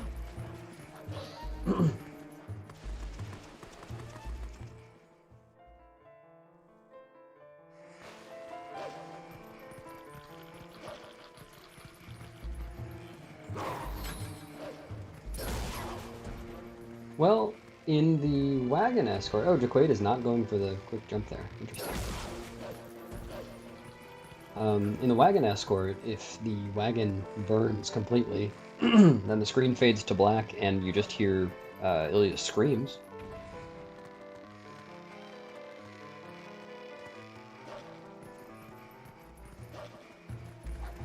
Okay, so fine. If the time runs out, Midna game overs. Yeah, the game overs, exactly. Just do a Super Paper Mario version of death. Jacquaid really played it safe in the stairwell. Can't blame him. There's a lot that can go wrong there. Yeah, she might just not be happy about the plans. Can you... Jacquaid just killed that archer. Can you kill that archer and still make the quick cycle on the bridge? Probably.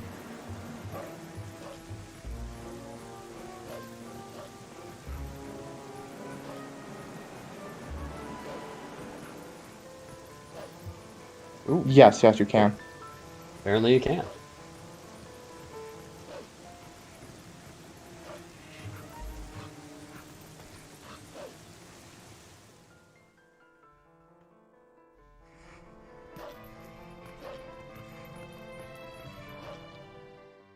I'm betting on Simi making up this time difference with a really good Arbiters and Death Sword skip. Could be. Yeah, they're not that far from each other. I mean, Simi is still definitely behind.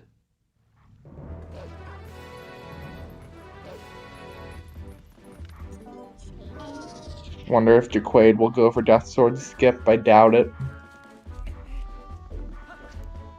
I feel like I heard, or no, never mind. I was thinking of Zach. Zach would always talk about hating Death Sword skip, and then I saw him do it in a race. I don't know whether Jacquaid does Death Sword skip. Simi went for Louise glitch, but unfortunately missed it. I didn't notice whether Jacquaid even went for it. Do you know the setup for that? Because I have no idea.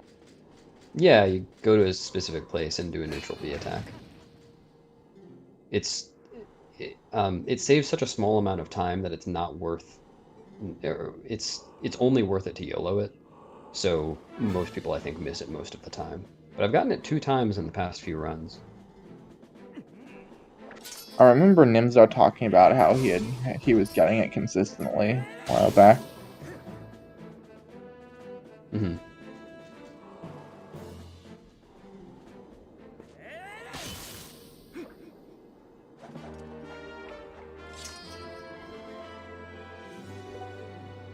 Just realized Jacquaid had a gold MDH. Oh yeah, nice. Even with playing it safe in the stairwell. Let's see, Jacquaid is warping to Lake Hylia at 135. 42, Yeah. 41? Yeah, Oh, 41. looks like 40 by the race time timer. Or yeah, 41. 135. Yeah, 41, I've so been looking at compare Jacquaid's splits for my timer. that. Uh-huh.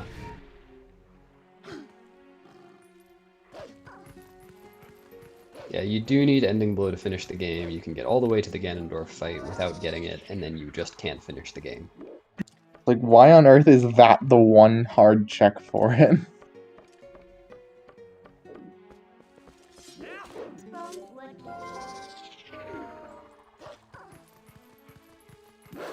I mean, obviously you're not intended to even get into Forest Temple without getting Ending Below, but... Yeah. Yeah, Venican Sky. But Golden Wolves honestly makes this game so much harder to route. Like, just Yeah, I with guess I never thought about that. just with all the state restrictions on getting them to spawn. Like, I was trying to route Bite into all dungeons recently, and I had the one idea that would have saved a warp, but it would have required you to get the Ending Blow Wolf on your trip to North Faron to get text displacement from Russell, and that state makes the Golden Wolf go away, so it didn't work. Yeah, that does sound tough. And then I remember back when they were attempting to route, I think it was getting Jump Strike before Temple of Time in Hundo, because that would let you do Grove 2 skip. But again, the Golden Wolves struck because you couldn't get the South Castletown Golden Wolf until after MDH, so getting it during MDH would have been faster.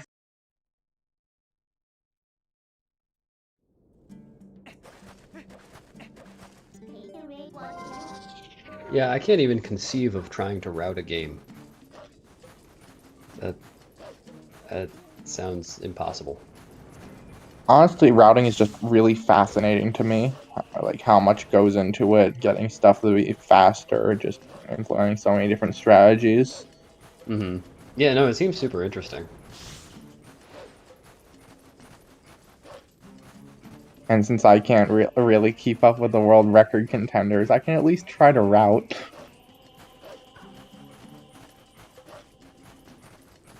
Or you could be like me and not keep up with the world record contenders and not be able to route. Well, I mean, at least you're sub 3. That's not the same as keeping up with record contenders anymore. You're very close, though. Also, nice dig on during the warp frame. That is good. Could have been a backflip. My favorite thing is that one Uku pull at Lake Hylia. Mm-hmm.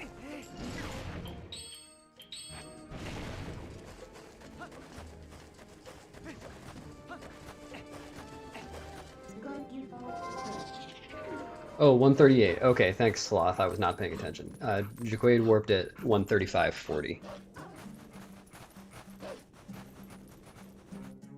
So that makes Simi 2.5 minutes behind. He can make that up. Just need Jacquaid to get a bad Star-Lord. Not that we're hoping for that. Not that I'm hoping for that, anyway. So who did you gamble your points on? No one. Or Simi. Yeah, I gambled on Simi.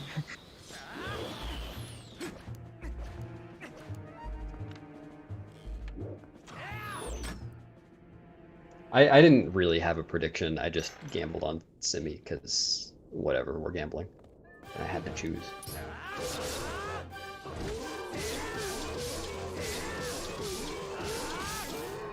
Jacquaid failed one quick spin. That's a bit of time for Simi to make up. Nice. It's the little things in this game. Very cinematic shot from Simi. Yeah, that's another advantage Zora Armor has. Swimming is faster.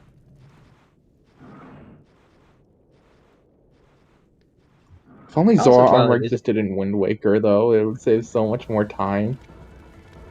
what, instead of drowning when you're doing super swims? Exactly. That yeah, that'd be pretty nice. I mean, they have that though. It's called the boat. King of Red Lions. Can't drown in there. So you can't put the boat in your pocket. Need bigger pants. No, Jacquaid shouldn't have to get the extra bombs. Yeah, he got a 2-bomb Nah. Morpheal, so he'll be good. Yeah. As long as he doesn't screw up the Stalfos or something. Arbiters. Yeah. The only thing left in the entire run that will be slower for Jacquaid is the lake bed phase of the Zant fight. Thank God there's no Armagoma phase of Zant. Oh, that would require us to get the Dominion Rod? Get the Dominion Rod and complete the Skybook. Well, and start the Skybook quest to restore it. Yeah, this would be a bit longer of a run. And that would make 3 items that are required to beat the game solely because of Zant. Oh yeah, and Bo, that's right. So 4. God. Oh, wow. Simi did a cool jump there that I've never seen before. Yeah, I've never seen that either. I guess I can imagine that being faster. Because it saves the jump up to climb and pushing against the ledge for a little bit. Yeah, sometimes that ledge really doesn't want you to climb. Oh yeah, in Simi's race yesterday, he had some trouble here. Hopefully this is smooth today. I'm sure he practiced it.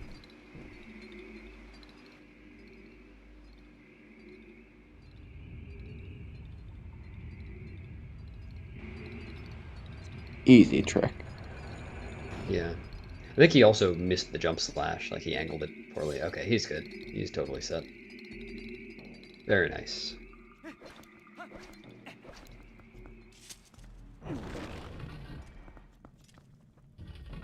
Yeah, Forest Temple is overrepresented in the Zant fight. Not that I'm complaining. I really like the Oof music, the Zant version. Go for a good pull 1 skip from Jacquaid. Looking good so far. Very nice. Although he did use a bomb for it. Yeah. So yeah, definitely could have been faster, but you know, he's fine on bombs.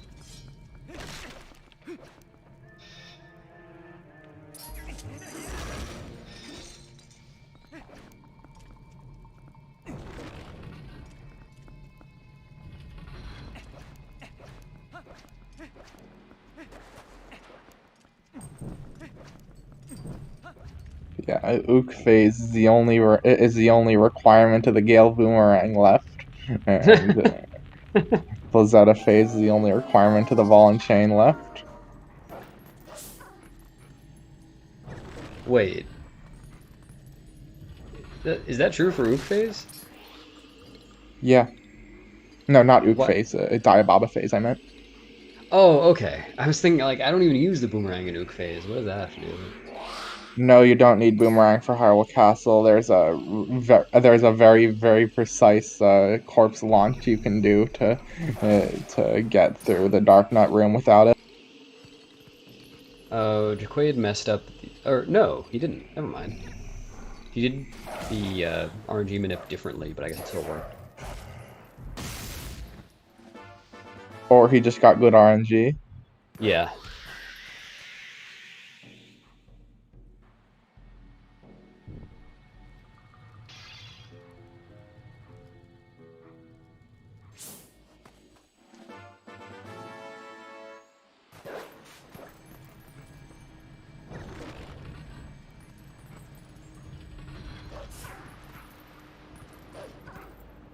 So yeah, Jacquaid will need 2 RNG rupees in here, but that's easy enough.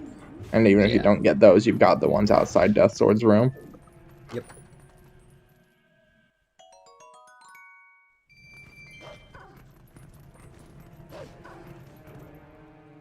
No, that's just an IL thing. In fact, doesn't Lakebed IL have bomb arrows for Deku Toad?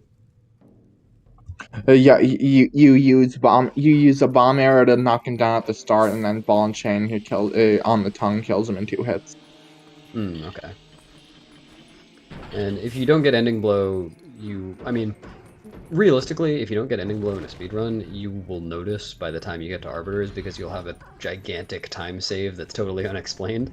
But if you don't get Ending Blow and get all the way to the end of the game, then you can knock Ganon down, or Ganondorf down, but then can't do anything about it.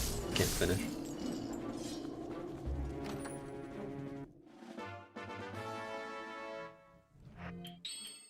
I've never actually looked at the no save and quit route. That must be weird because you can't do a pillar clip to get a claw shot early. Oh yeah. Yeah, I've only seen oh, Simi. I've only seen no save and quit a couple of times.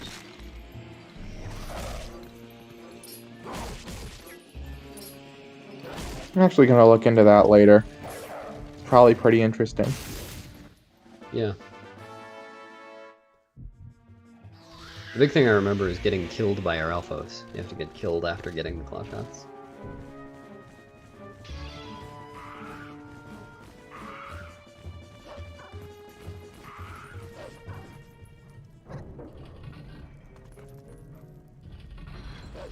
Oh, will Jacquaid get Speed Rat?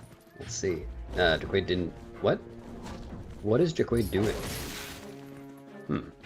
Multiple attempts at Speed Rat. Well, I mean, that's not...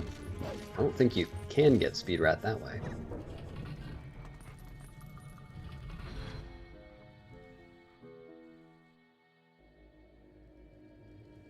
No save and quit does allow death warps, yeah.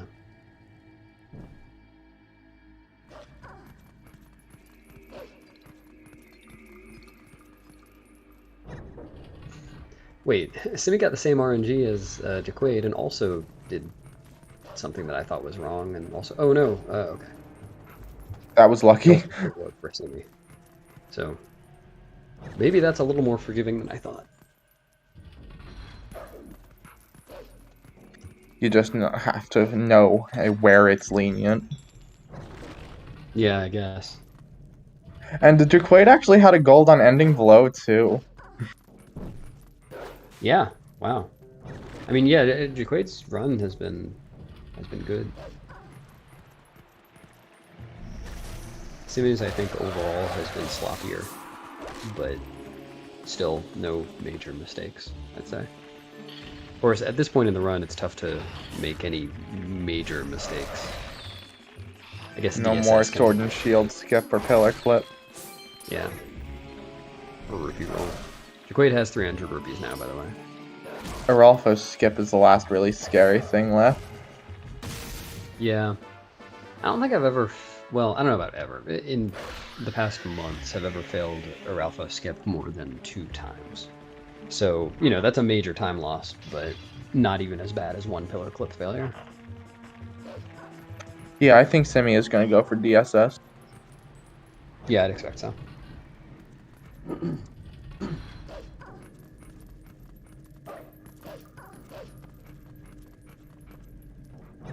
Stupid room. Okay, yeah, stupid room can be a major time loss. I mean, there are a few things, like hitting the fan trigger in City in the Sky, or Unlikely, though. Yeah, hitting the Argarok cutscene trigger on the way back from the small key is not a huge one, but big-ish, I guess. Wonder how much time that actually loses. Yeah, I'm not sure. Okay, good. I thought Simi might be too close to the Poe to pick up the soul. That's painful to get. Yeah, you just face plant. The animation is so tragic.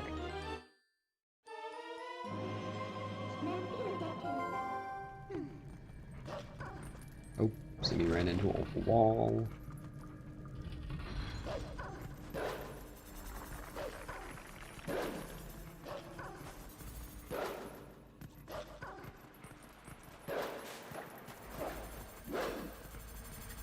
Bad rat. Yeah, Speed Rat is tough. I've only gotten it a few times in runs.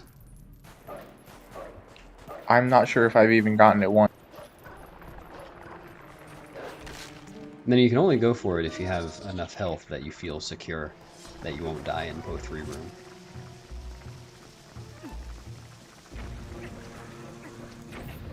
Yeah, just always be attacked down there and quick spin immediately.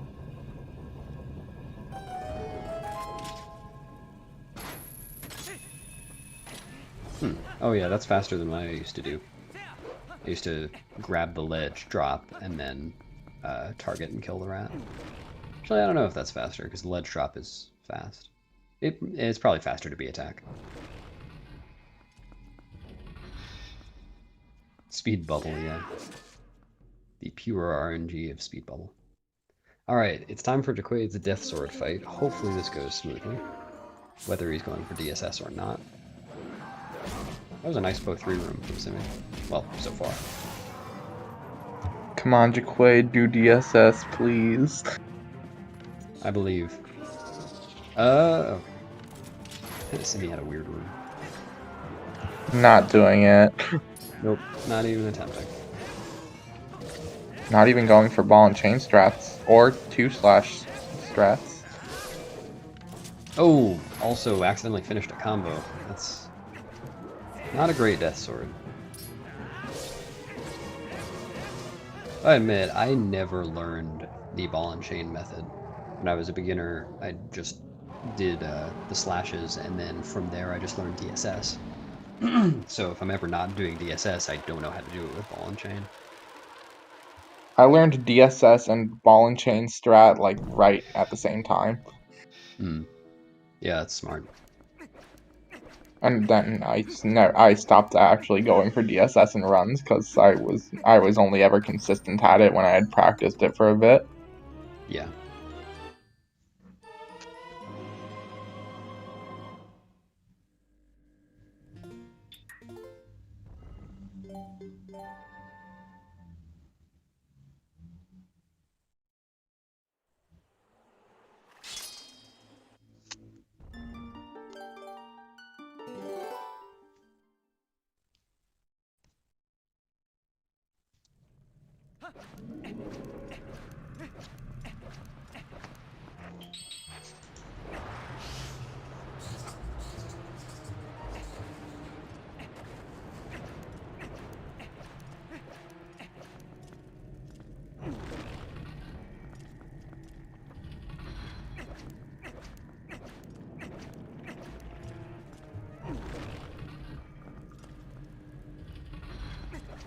That was a nice room from Simi.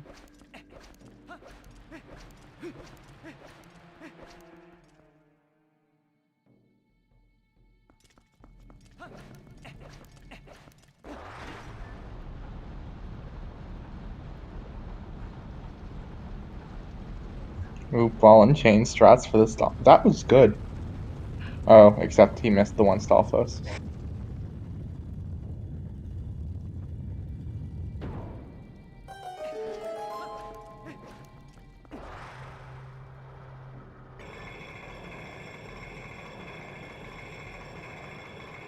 For a second, I thought he was going to do the brake slide thing.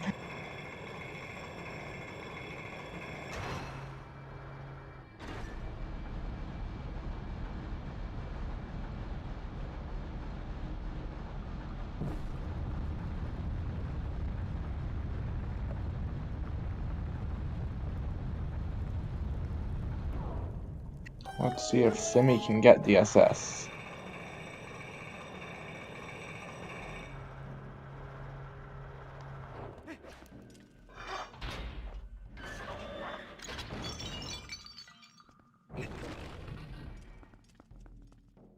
He's going for it. Oh, okay. Got bad RNG, so just went for the ball and chain method instead. Very good ball and chain work, though. Yeah, no, that was quick.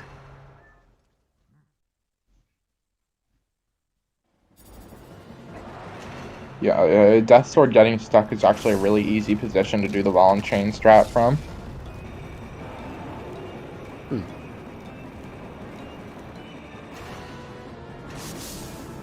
Oh no. Just a wall of stall troopers, can't really do anything in that situation. Yeah, this is unfortunate RNG on Jacquaid's side.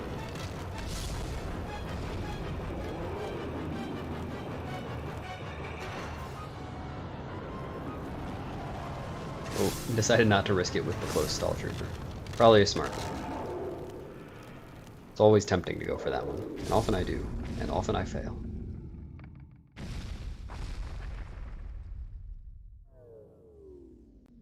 Yeah, ball and chain fast falls are always funny to see. What happened? Simi using the ball and chain to fall faster in the getting to the spinner chest. Oh, huh. I've never seen that before. I still haven't seen it. I was looking at Jacquaid's side. I didn't actually see it either, but Fernan mentioned it. Mm-hmm.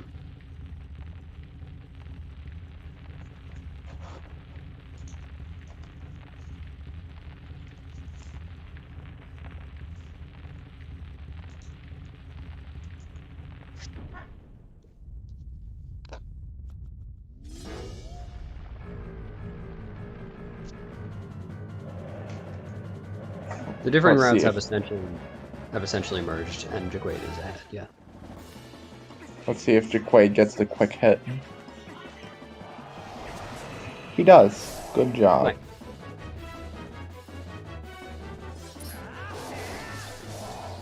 Not even going for clockwise quick spins against Solid. Not even saving those couple of frames. Simi will make up some time on that.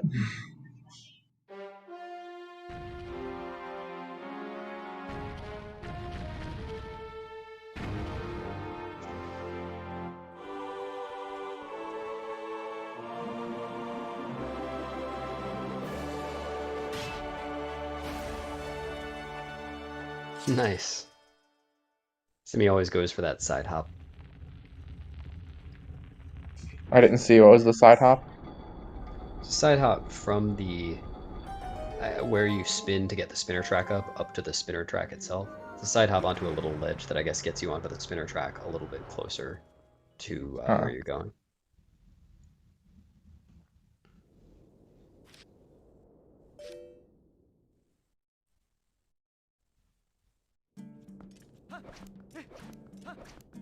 So they're about one stalwart apart. Yep. It's a whole lot of cutscene.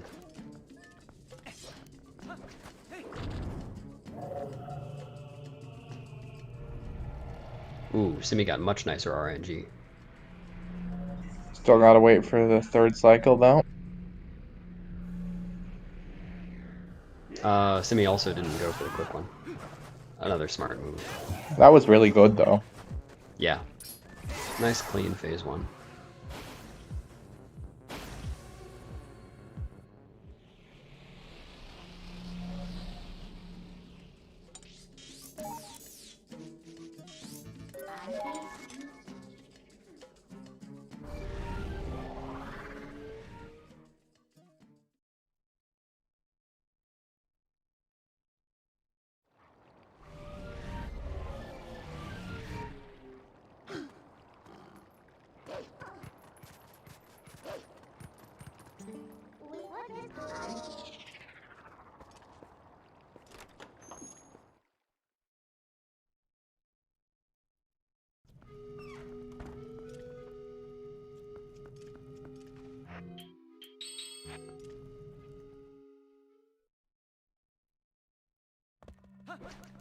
Yep.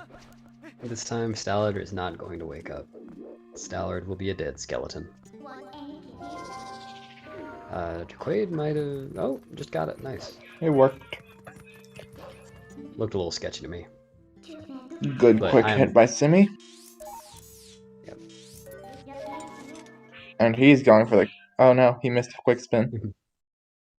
Oh well.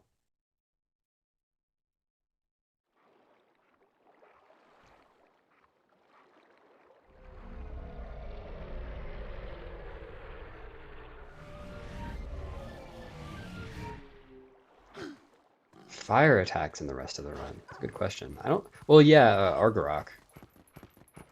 Actually, although Phase 2 Stallard looks like it's a fire attack, it doesn't... The game doesn't count it as a fire attack, so it doesn't do extra damage for Zora armor. But Argarok's does.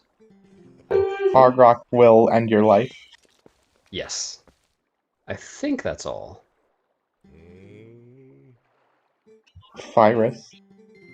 Well, if Simi makes it to Fyrus this run, then something's gone horribly wrong. Slips into all dungeons mode by accident. Yeah. Which does do mines right after Arbiters. Yep, that's true. This was a Goron Mines RTA race the entire time the runners got distracted.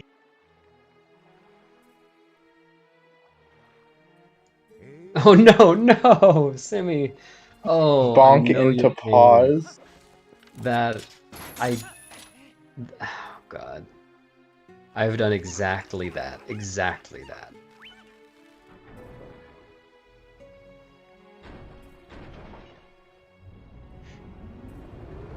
No, well, TP runs don't follow the dungeon order, and we also don't complete all of the dungeons in any percent. We don't complete Forest Temple, never even see Goron Mines. Do complete Lake Bed, going in intended order here. Do complete Arbiter's Grounds, have already completed Snow Peak. Don't even see Temple of Time, then do City and Palace and Hyrule all in order. So it is actually mostly in order, I guess. It's just that Snow Peak is before Lake Bed and before Arbiters. And before Arbiters. Yeah, I guess that's it. Fernan, I don't expect Simi to go get magic armor and then go to Goron Mines. The first time I ever saw Simi streaming, he was equipping magic armor with no rupees, putting on iron boots, and carrying the ball and chain around. And that was it. That was what he was doing. I never figured out why, but... Slow run. Yeah. I doubt that goes any slower than just using one of the three, but he was probably curious. I'm pretty sure it did. I don't remember, it was a while ago. Link just voids out under the weight of all he's carrying.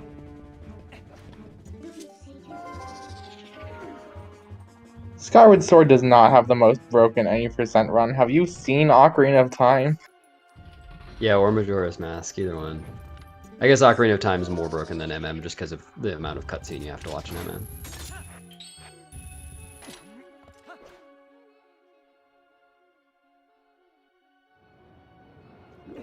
It's so sad that MM still has to go through first cycle with SRM. Yeah. Yeah, MM any percent sounds like just the most frustrating category to run. There was an MM hundo with arbitrary code execution task that I saw a little while ago, and the first half of the run was first cycle, and the second half of the run was warping everywhere to get everything. Yeah, I saw that. Seedborns? I mean, I forgot who made it, but it sounds right. Oh, yeah.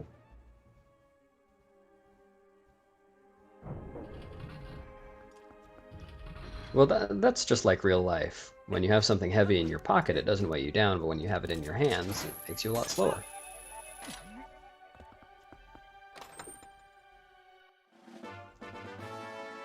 He has like Mary Poppins' bag.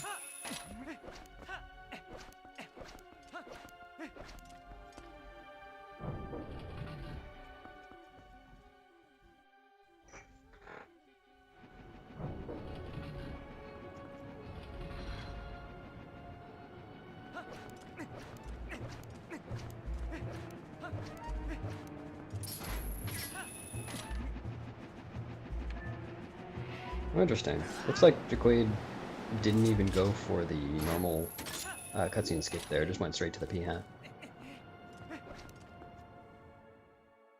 I mean, I guess the other strat is risky, even if you do get the win cycle for it. Yeah, it's a bit riskier, I guess. Just more precise aim. Simi catching up. Simi did gain some time in Arbiter's ground, or during the Stallard fight. Just a little bit.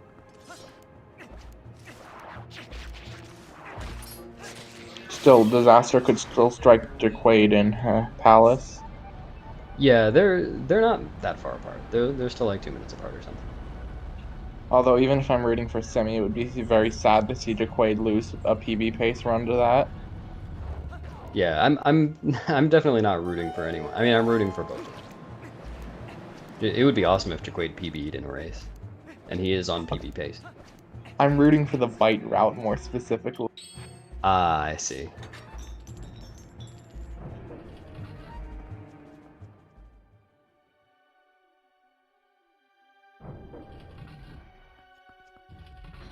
Yeah, that's right. I'm rooting against both runners. That's what I was saying. You want everybody just soft lock and reset. I want cool games for the rest of the evening.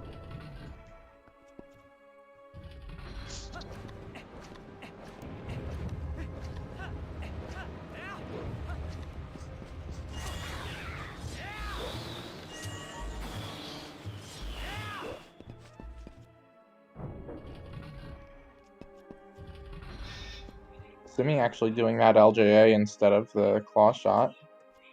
Yeah. Does lose a couple of quips though. Yeah, we figured out it was faster. Oh no, Jacquaid tried to do the claw shot method for the Dynalphos and failed. Fortunately, he didn't let it screw him up. But yeah, we figured out the with optimal equips, the LJA there is faster than claw shot still. Oh, But really?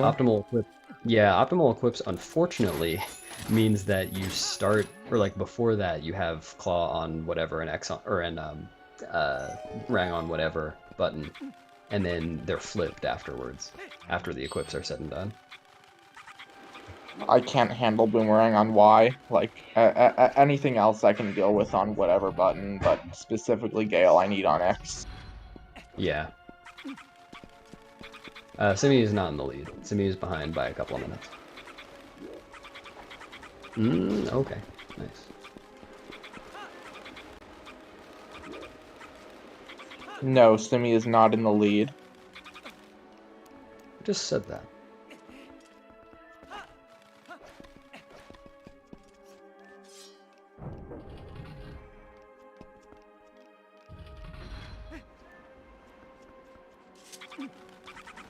Looks like Jacquaid has had a clean city, clean segment. Hopefully He our jinxed outpost it. will He's do gonna well. screw up our alpha skip now. I hope not. Nice. Well, that was slow. That's but one I've never seen before.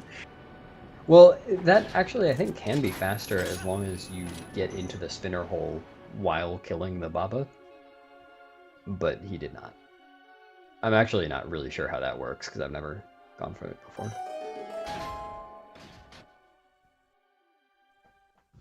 Jacquaid. Oh, well, I was gonna comment on whether he's on gold pace or not, but can't really say without. I mean, he missed a split. He did skip the last split.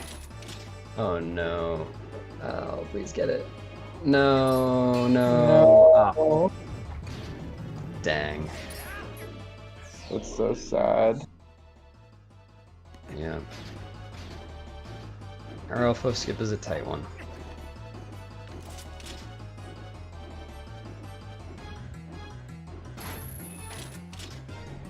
Oh, I thought the Arathos was just gonna get in his way. Don't kill it again, Jacquaid. No. Oh, Dang. He needs to get the heart before voiding out. Yeah, that's very frustrating. And he's got to be careful here too. So good. Oh, Simi went for the claw shot strat too, but actually got it. Yeah. Well, Jacquaid's about is to die. winning. Oh, okay, he blocked it. But Jacquaid is still winning, but by a lot less than he was before. We might have a race again. Yeah. Dang, that's so unfortunate. I mean, he's still, just judging by his splits, it is still possible for him to PB, but he can't be happy about this. Oh, man. Okay, there you Oh, go. thank God. Whew. That's a rough one.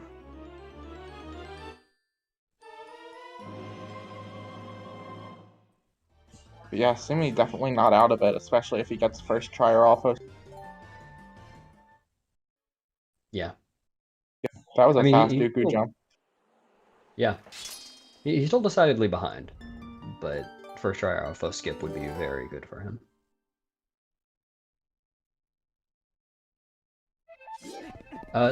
Is he... Nice. He did the thing. Simi did a very cool jump there. I don't remember the last time I saw anyone do that. Yeah. And he got the iron boots on. I bet he went for the frame there too, but missed it. Falling through the fan.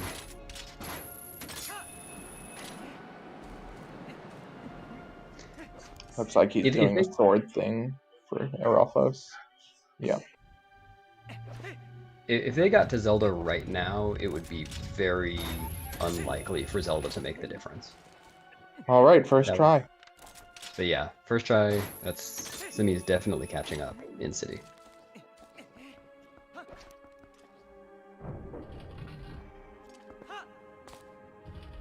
I'm curious what how many cycles of Zelda Jacquaid's PB had. Yeah.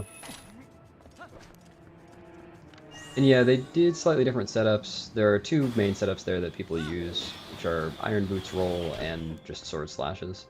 And it's interesting to me, some people swear by one and just say the other will never work for them. And other people say that for the opposite one. You know, some people swear by the Iron Boot strat, some people swear by the sword slash strat. I'm a sword slash one myself. Same. And the few times I've tried Iron Boots, I'm in the wrong place and I can't possibly get the target. I'm so bad at holding perfect down. Yeah, I guess that must be it.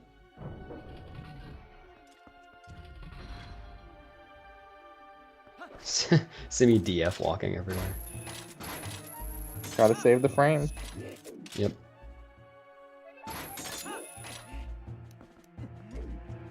No, Simi just goes for swag because he's Simi. Yeah. Simi's just cool. Not that Jacquaid's not cool. But Simi's just cool. Jacquaid is cool too.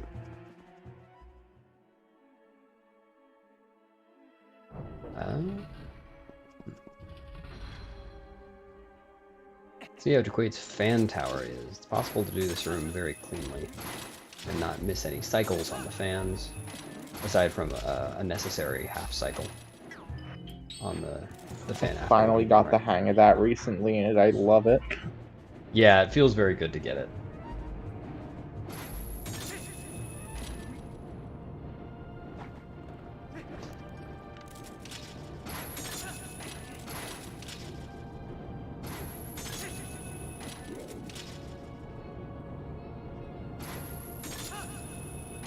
He's in a good spot for it. Nice. Good fan tower. Yep.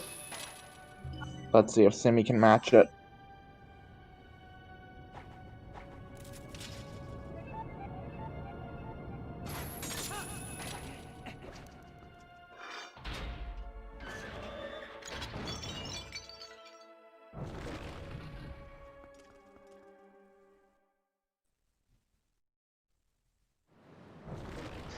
Simi pulled claw before entering. Wow. Why is everyone doing frowny face in the chat? Because someone said that I said that Jacquaid sucks and is boring. Oh. Yeah. Which I didn't say. Good claw shot by Jacquaid. That was really Yeah. high up. Only had to climb once.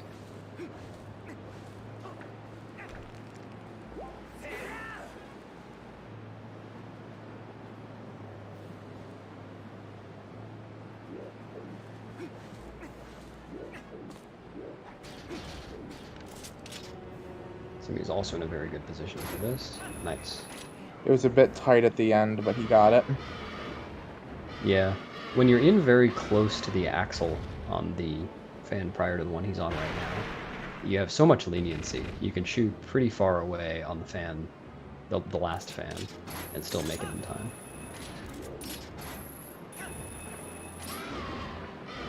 Looks like Jacquaid unfortunately did not cool game, so he will not be losing several minutes. Too bad. Let's see if Simi gets it.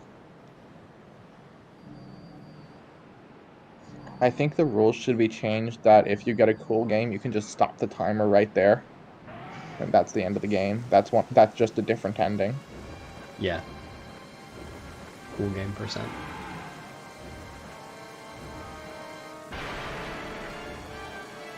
Yeah, that's what we're referring to as a cool game. Getting the first or second frame grab on Argorok's tail. Oh, is it first or second? I thought it was a single frame. I'm pretty sure it's 2 frames, but I could be wrong. I've never gotten it myself. I've tried a few times. I think I've gotten it 3 times. Nice. Never in an actual run, though.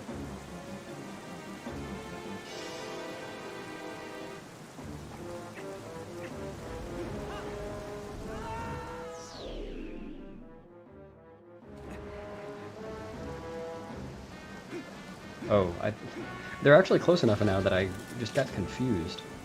I was watching Simi and thinking, didn't Jacquaid already, or didn't they already do this?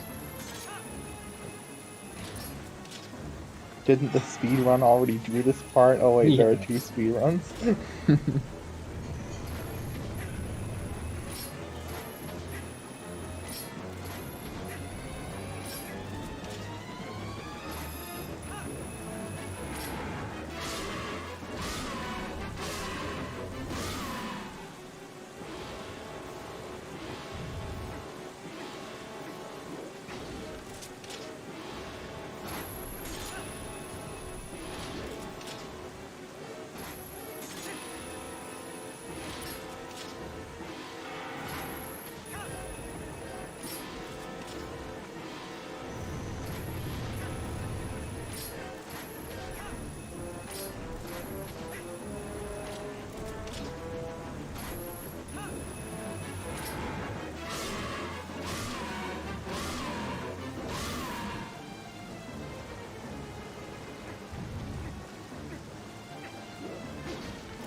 Well, in phase 1, he's being weighed down with the armor in addition to the iron boots, so he can't keep flying. In phase 2, he's only weighed down by the iron boots, so he can stay in the air.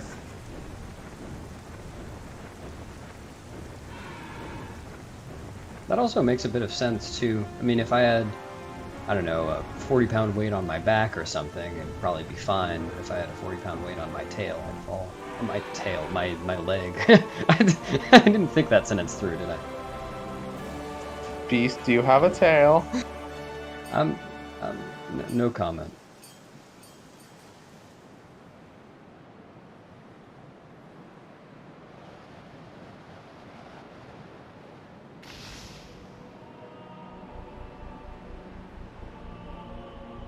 Don't tell anybody, okay? Okay, your secret's safe. Thanks.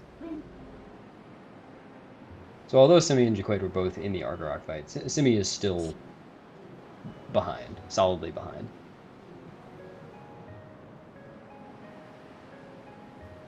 But not by as much as before.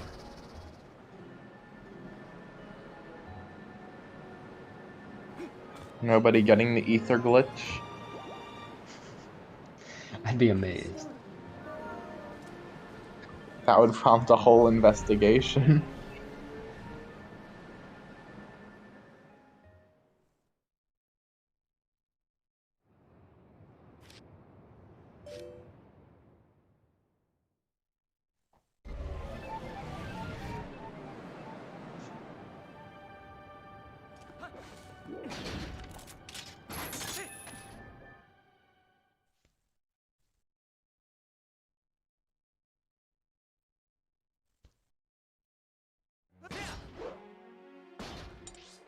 Jacquaid got the bonkless warp there. Yeah. And Jacquaid's off to Palace. It looks like, I mean, just judging by his splits and his time, or his PB, it looks like he has quite a bit of time loss in Palace or beyond. So it's actually still very possible for Jacquaid to end up with PBing with this run. Can't be a sub 3 anymore, though. No.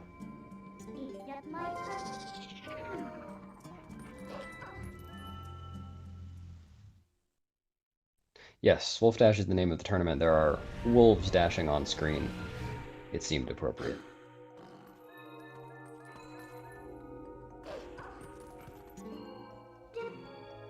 Only true speedrunners can dash as wolf.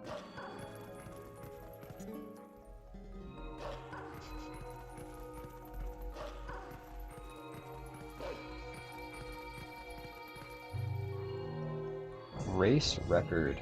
I've never heard of anyone talking about that, actually. It's a good question. In this Wolfdash, I'm pretty sure Nimzo and Case have both gotten 56s. One of them might have gotten I thought 55. Nimzo got a 55 once. That might be. Nimzo also got a 54 in a race. He got a 254.07 in a race, but it wasn't a Wolfdash race. It was just a race while Wolfdash was going on. Wow. This was a little bit after his 253, right? Yeah. Yeah, so it was essentially the same time, except that he did the safety bid.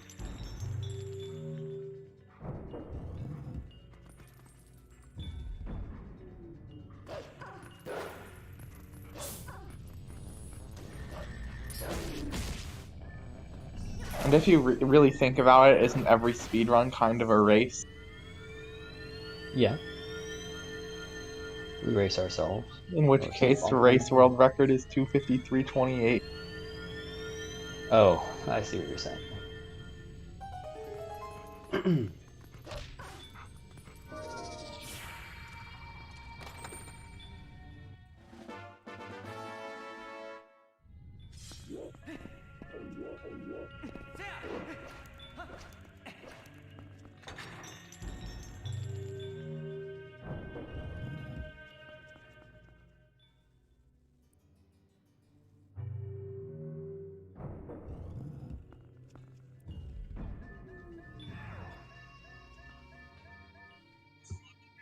So Jacquaid skipping the Phantom Zant cutscene at 2:24:23.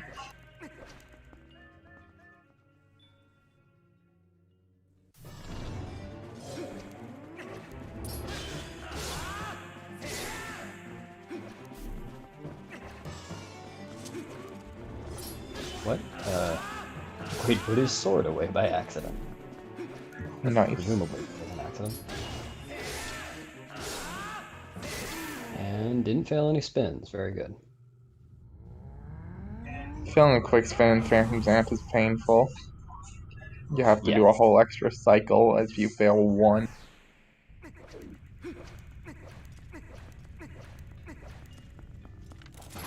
I like that Simi angled his jump attack from the chest towards the door. I do that. I like that you do that then, too. I'm not sure if it's faster when I do it, but Let me skip cutscene at 2:25:24. I was going from when the fade out finished, so they're 1 minute and 3 seconds apart. Oh, okay.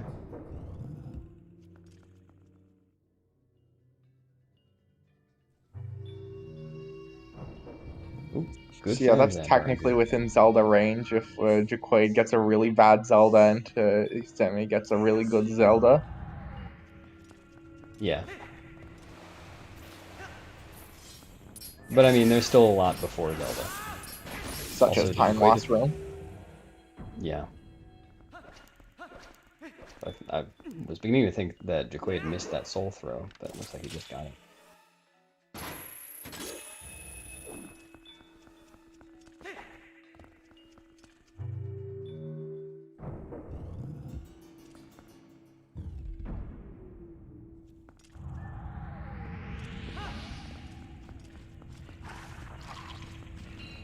Oh no. He has to L slide, yeah. I think Simi was still on the last step when he used the claw shot, because he kind of failed that break slide. So he had to L slide from the very beginning, so that... I mean, you can't L slide from later, but whatever. You required the L slide to not just fall down with the stairs. Should be L sliding there anyway, though.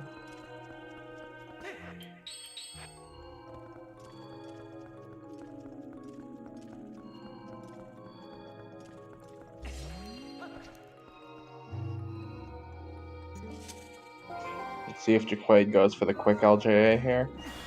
He moved forward a bit. Jacquaid is now opening the door to Stupid Room. And boy do we hope Stupid Room goes well.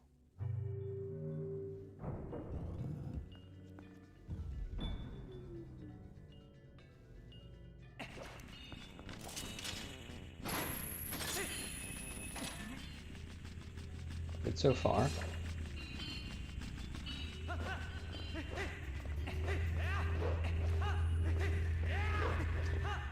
Ooh, that was terrifying. Just barely Okay. made it. Nice. That was a good Stupid Room. That second jump slash had me worried. Yeah, I thought that was gonna lose him it.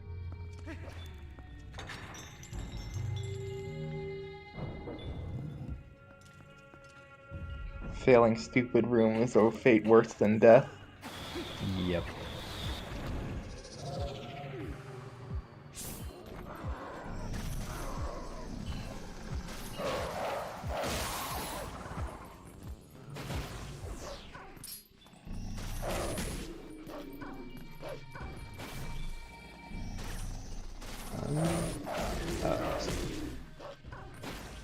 Simi is now in Stupid Room and got some weird RNG. Okay, he's good.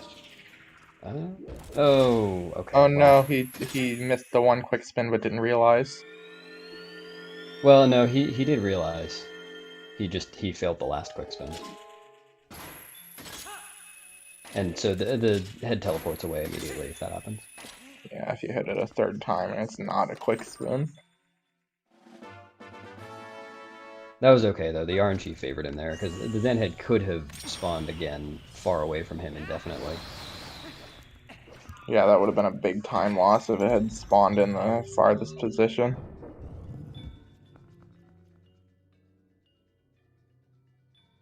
So when that happens, I don't even go for it. I don't risk falling. I'll just wait for it to spawn near the door. Which sometimes takes a while. It's a gamble.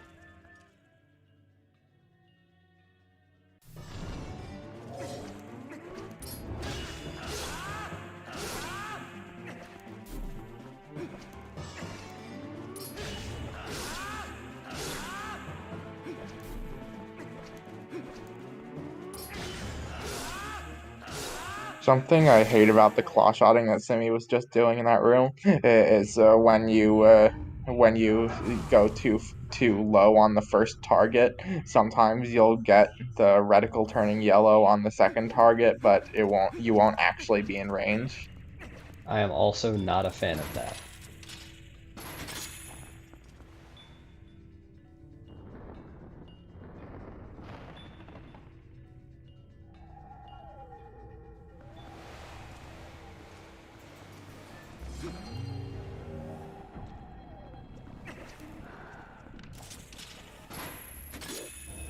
The runs are going okay. Jacquaid is, by some standard, or by some metrics, still on PB pace. Simi Unfortunately, he is... had a fourth try or alpha skip. Yeah. And Simi failed a quick spin. Yep. Seems to be a theme.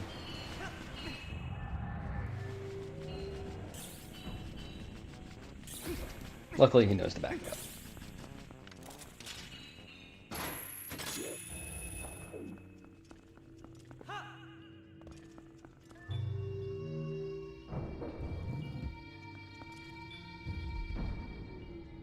Yeah, other than Jacquaid's fourth try or alpha skip, no really major time losses. Yeah.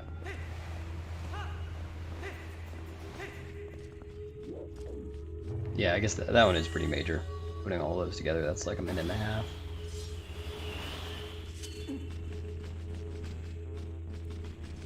Maybe a bit less. Oh, door opening in sync. Yeah. Yep, they're synced on different doors.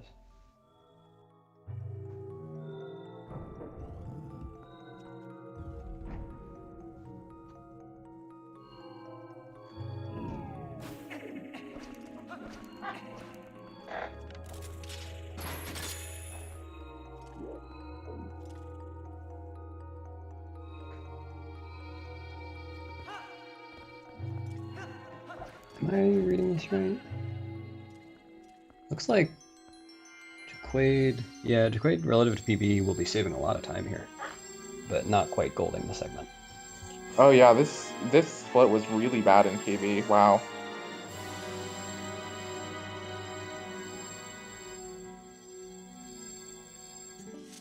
So yeah, he's 14.5 seconds ahead of PB now.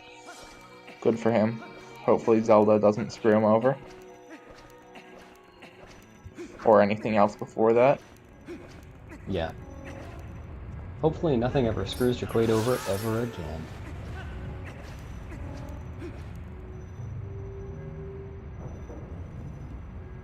And then Jacquaid lives happily ever after.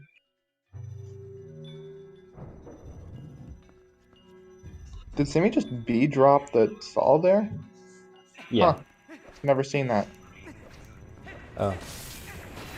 I think a lot of people do that. I do that. You know, if I don't get the one frame throw. Yeah, I just throw it after the cutscene. Yeah, it is faster to just claw shot it from there. Oh no, Jacquaid missed a soul throw. Yeah, Unbelievable time loss. I think you just reset at this point. I mean, that is an annoyingly large time loss in that room just because you have to kill all the squeebles and they just keep spawning. I mean, they don't actually just keep spawning, but they spawn. A lot of them spawn. Basil, I agree. Squeebles?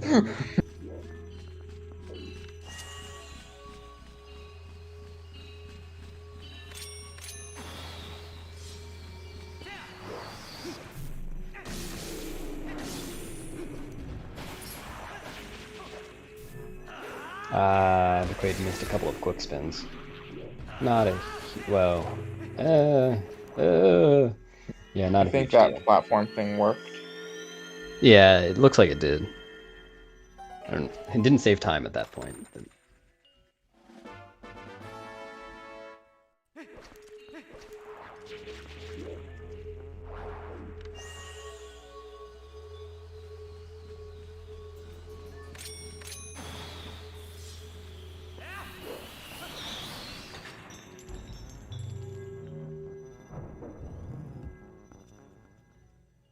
Okay, fade out at 2:34:58 on Jacquaid's splits, leaving that room. Okay. Wow, it's amazing how much time Double Soul Room takes. Yeah, it looked like they were really close, but... Yeah.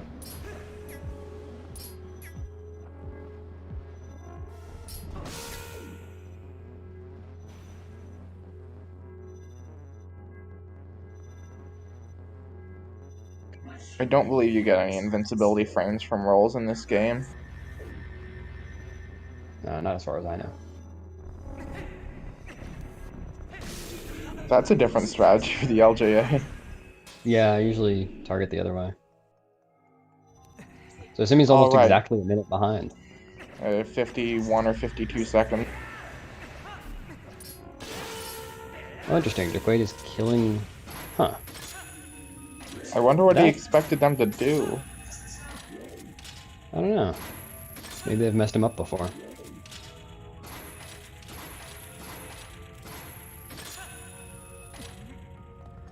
It was revenge for sewers. Yeah. I like that Simi just clawed the heart even though he already had full health. It's about getting in the habit of getting the heart.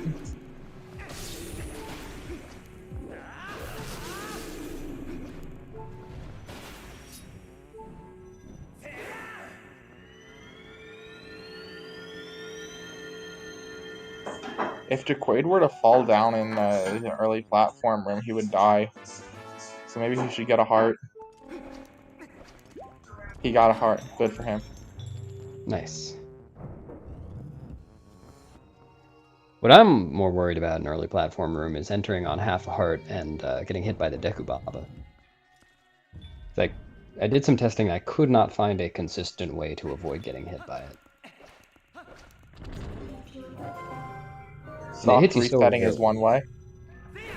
What? If you soft reset, you won't get hit by the Deku Baba. Yeah. True.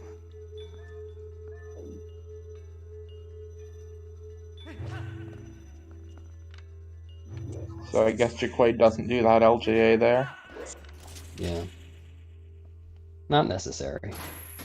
As long as you make the platform cycle, you don't lose any time.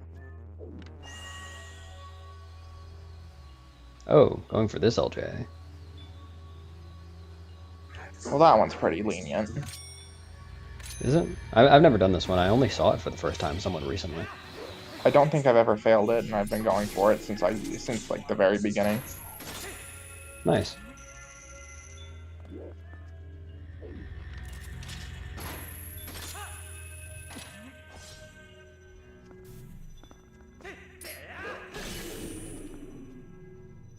Alright, clean early platform room. Is Simi doing left side?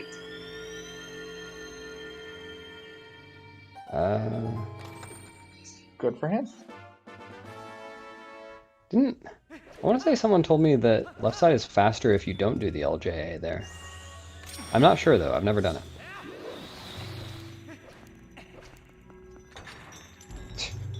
What is Simi doing? Memeing. I don't know if Simi's gonna get early platform. It's gonna be... Oh no, He's never good. mind. That's not it. Yeah. Not as tight as I thought.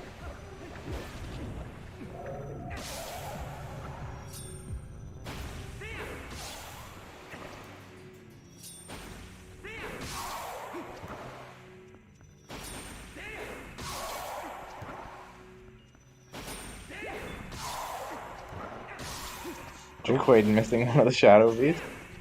That's interesting. I wonder why you can miss one of them.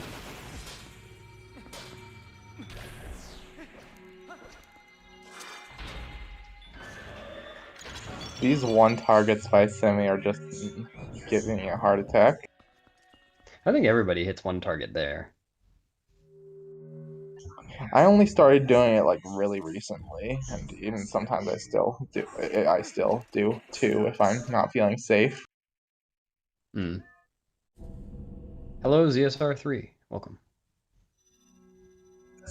We got a ZSR2 raid earlier. Now ZSR3. Where's ZSR4? We gotta get everybody in here. Yeah.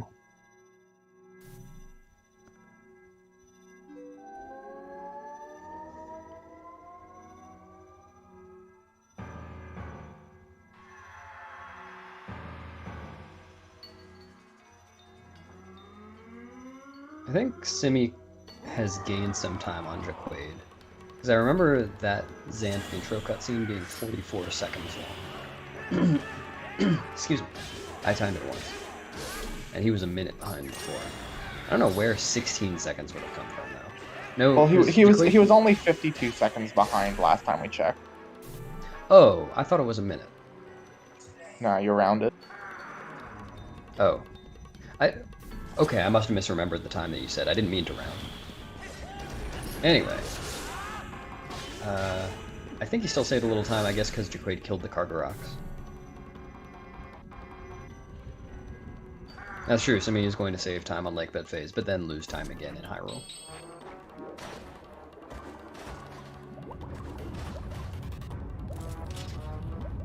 And did Jacquaid get the one cycle on Goron Mines, Xanth? I didn't notice. I wasn't paying attention. I don't even know if he goes for that. He did? Cool. Nice.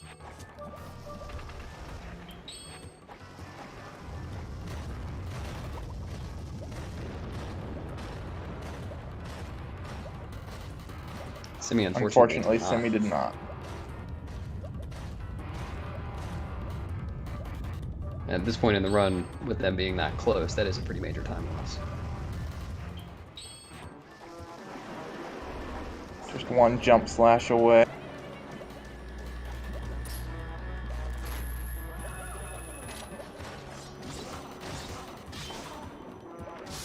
Simi decided to read about the iron boots there for a moment.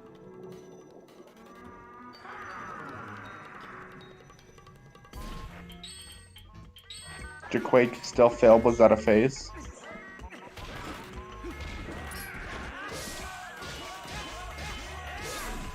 Let's brush up on his journey.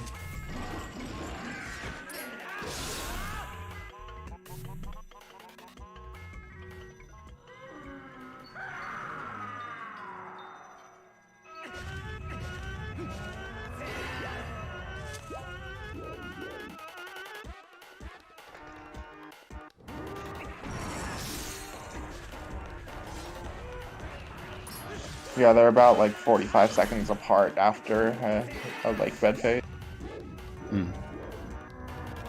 Yeah, there are still plenty of things. Like, this is still a competitive race.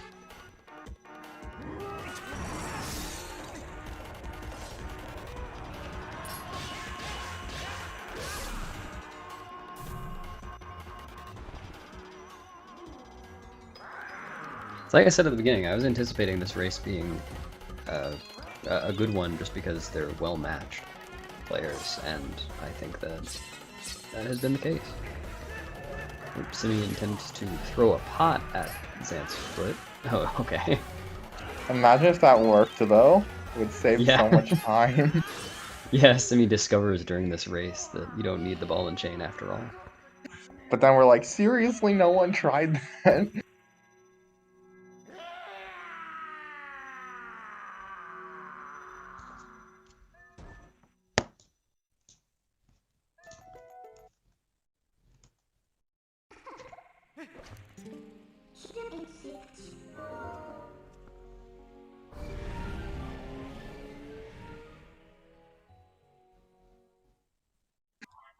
Jacquaid is 40.7 seconds ahead leaving Palace. Yeah, that's great.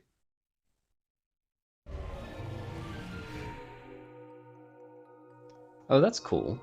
I think Simi did that jump slash while Xanth was still spinning around in order to place himself close to him so he could just start a combo and hit on the stab. That's really smart. Nice. That's a consistent setup. I like that a lot. So much to learn from watching Simi. Yeah.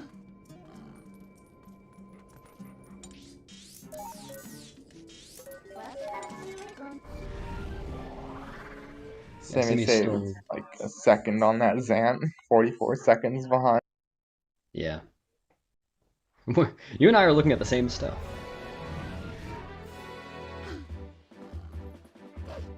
Well, the splits are pretty reliable. Yeah. Place to check. No, I just mean we're thinking about the comparisons at the same time as each other. I keep going to say something and then you say it first. Yeah. I'll let you say No the more- time entering Hyrule Castle. No, no need. It's fine.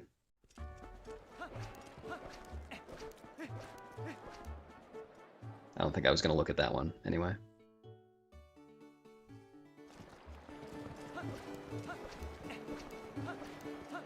Will Jacquaid get the bonk? This is very important. He went got the for it and bonk, he got it. wins. Now, I've realized that this is actually kind of difficult after the fact, but the first time I ever went for that bonk, I got the bonk but didn't hit the loading zone. Me too. It's tough to do that, but managed to do it. Yeah, that happened the first time I ever went for it, and I never did it again. Yeah, I didn't go for it again for a while.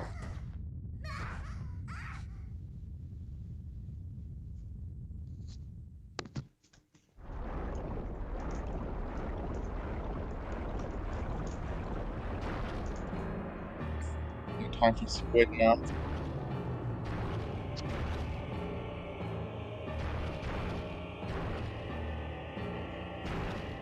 Oh, I wonder if this works.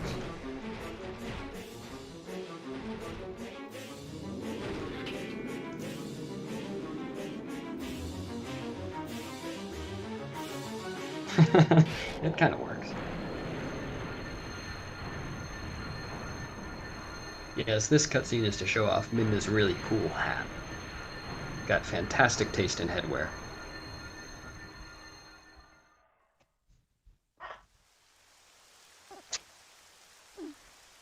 Legend of Zelda Twilight hat. Yep.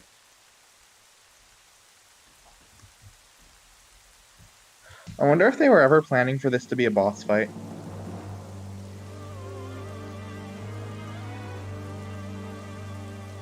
Huh.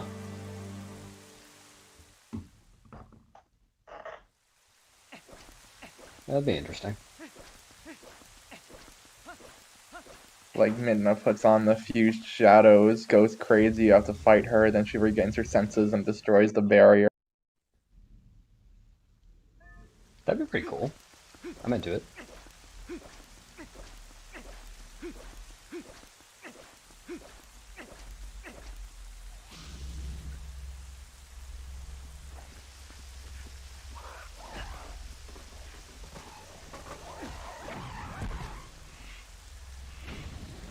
That is one of my favorite strats in the game.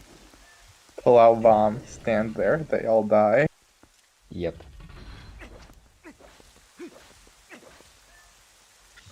I like the ball and chain alternative though too, it's very interesting. Hard to get It's fun right to watch though. when done well. I can never quite figure it out.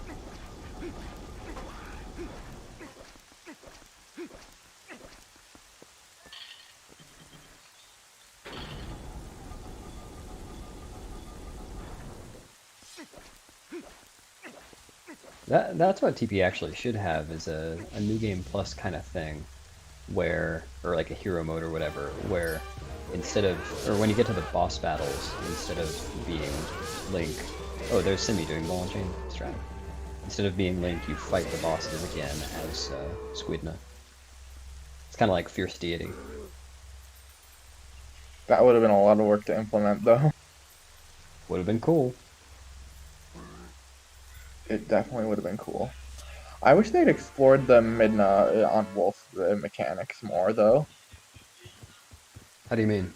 Like she can open doors and grab a dark beast, and that's mostly it. Hmm. Not and grab switch. But like, what if she could use items and stuff? Oh yeah, that would be cool. Midna claw-shotting everywhere. Jacquaid unfortunately didn't get the text skip. I hate missing that text skip because I want to save warp afterward anyway. Oh.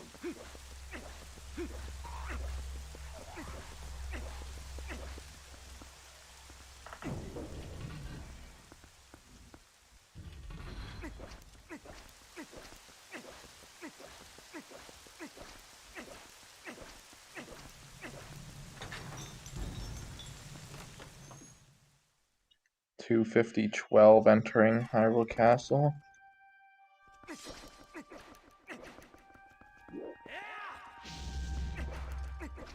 Got the barrier skip, which I have been failing a lot recently. Oh yeah. And Simi didn't get the mid-text skip either. I don't know if I've ever failed that barrier skip in a run, but every single run... Oh, interesting, Simi. Every single run, I pause too early. I do one pause before I actually skip the cutscene. I actually failed it in my PB. The Hmm. 3:10:40. It might have been a sub 3:10 if I hadn't screwed that up. Yeah, that is a somewhat big time loss. I don't know if that's 40 seconds, if you save warp immediately. I had save warped, so it lost a little less time. I had save warped outside, so it lost a little less time, but... Interesting. Jacquaid didn't go for ball and chain on the Dark Knight either. It's a bit annoying. It definitely took me some time to get down. I guess he's just not a That's another fan of recent Phantom one Path for in me. general. I found Death Sword a lot harder than Dark Knight.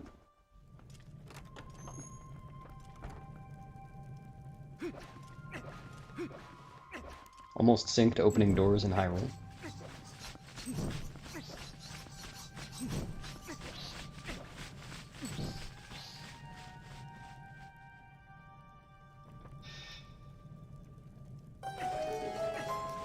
Nice Dark Knot by Simi. Yep.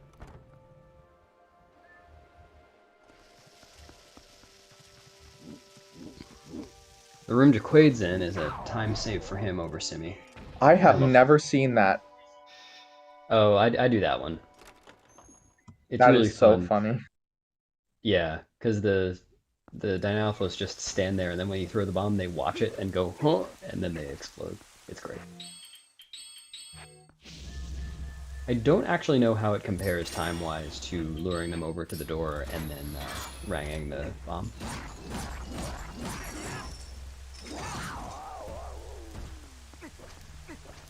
It's very similar. Jacquaid's having a very clean Hyrule, as far as I can tell. I guess the Dark Knight... I mean... I guess it's hard to say whether the Dark Knight fight wasn't clean. I don't know if he ever goes for the ball and chain strat. That was a nice Dynalphos fight by Simi for not having bombs. Yeah. I don't think he clanked against their armor even once. Also, I like the left door there. You come out on the right anyway. He did that for going into the Dark Knight room too. Mm-hmm. Yeah, there are several doors in Hyrule.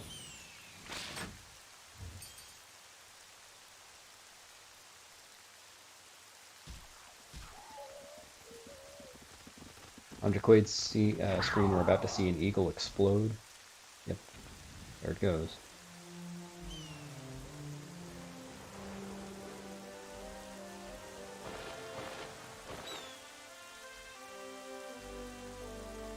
Sheik was in melee lol.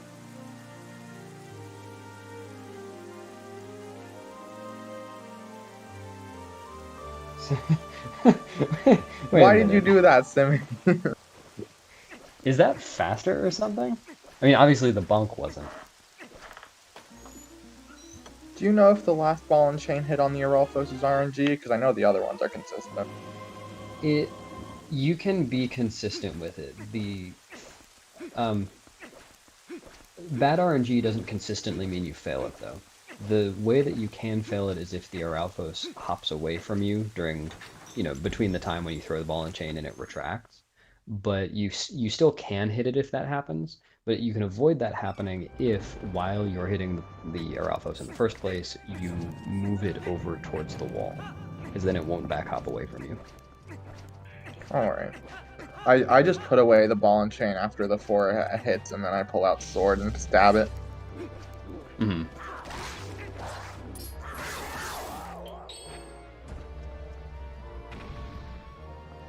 Yeah, you can always land the first 4.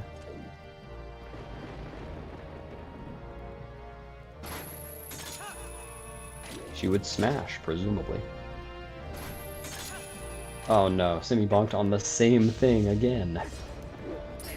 RNG manipulation, he's gonna get 7 cycle. Yeah.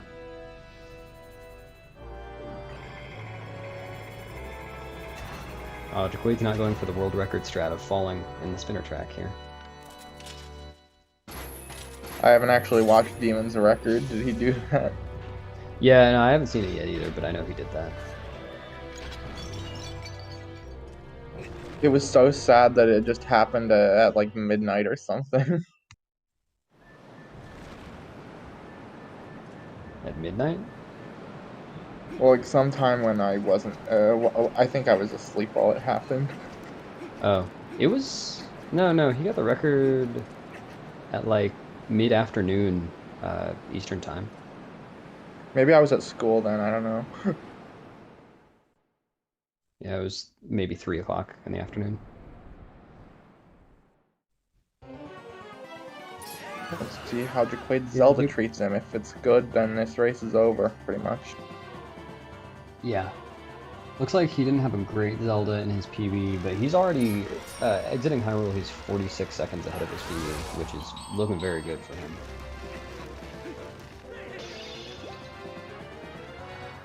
That's exciting. So they're 52 seconds apart going into Zelda. Hmm. Yeah, that's Zelda-able, but we really don't want to see that.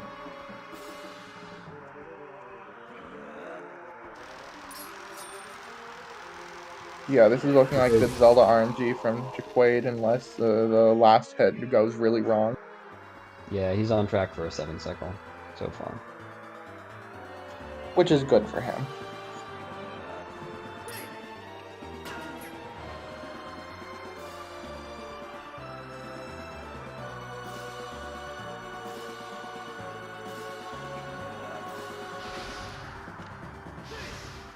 Simi starting off with a ball 2.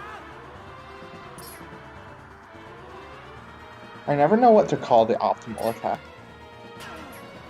Light ball, I guess. Energy ball, I don't know. Oh no, Simi got stabbed.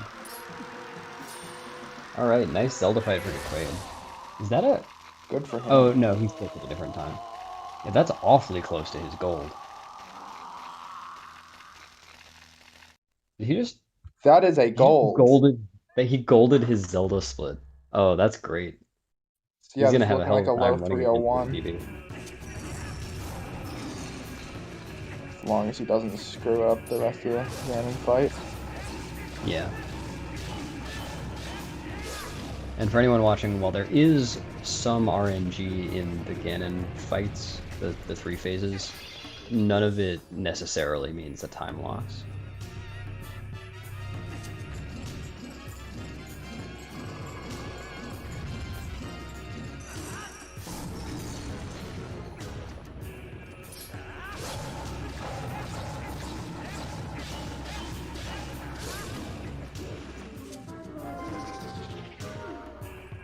That's right, Nintendo hired Outcast to produce the song for the Beast Ganon fight.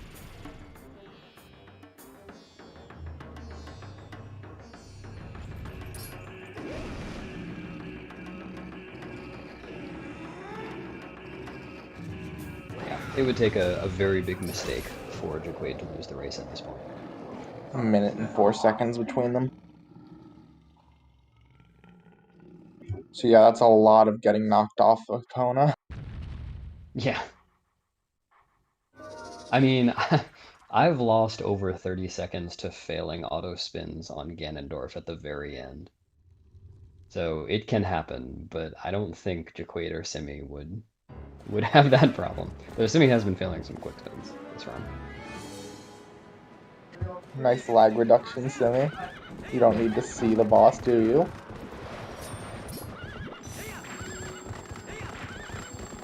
And Jacquaid got the horseback RNG that we're almost familiar with. A 65% chance of this one. So he knows exactly what he's doing.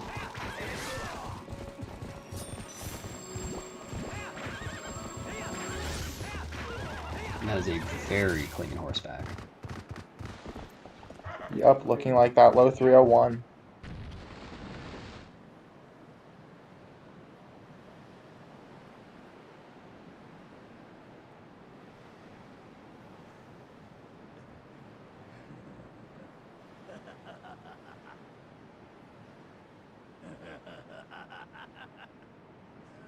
Wonder how many PBs we've had in this Wolfdash so far. Yeah, I have no idea. I don't think I know of any, aside from Jacquaid's. I got one in a seeding race. Nice.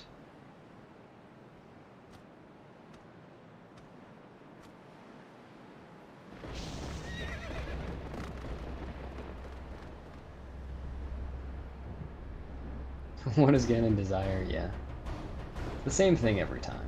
Ooh, Simi missed a shot on horseback, too. I didn't notice which pattern he got.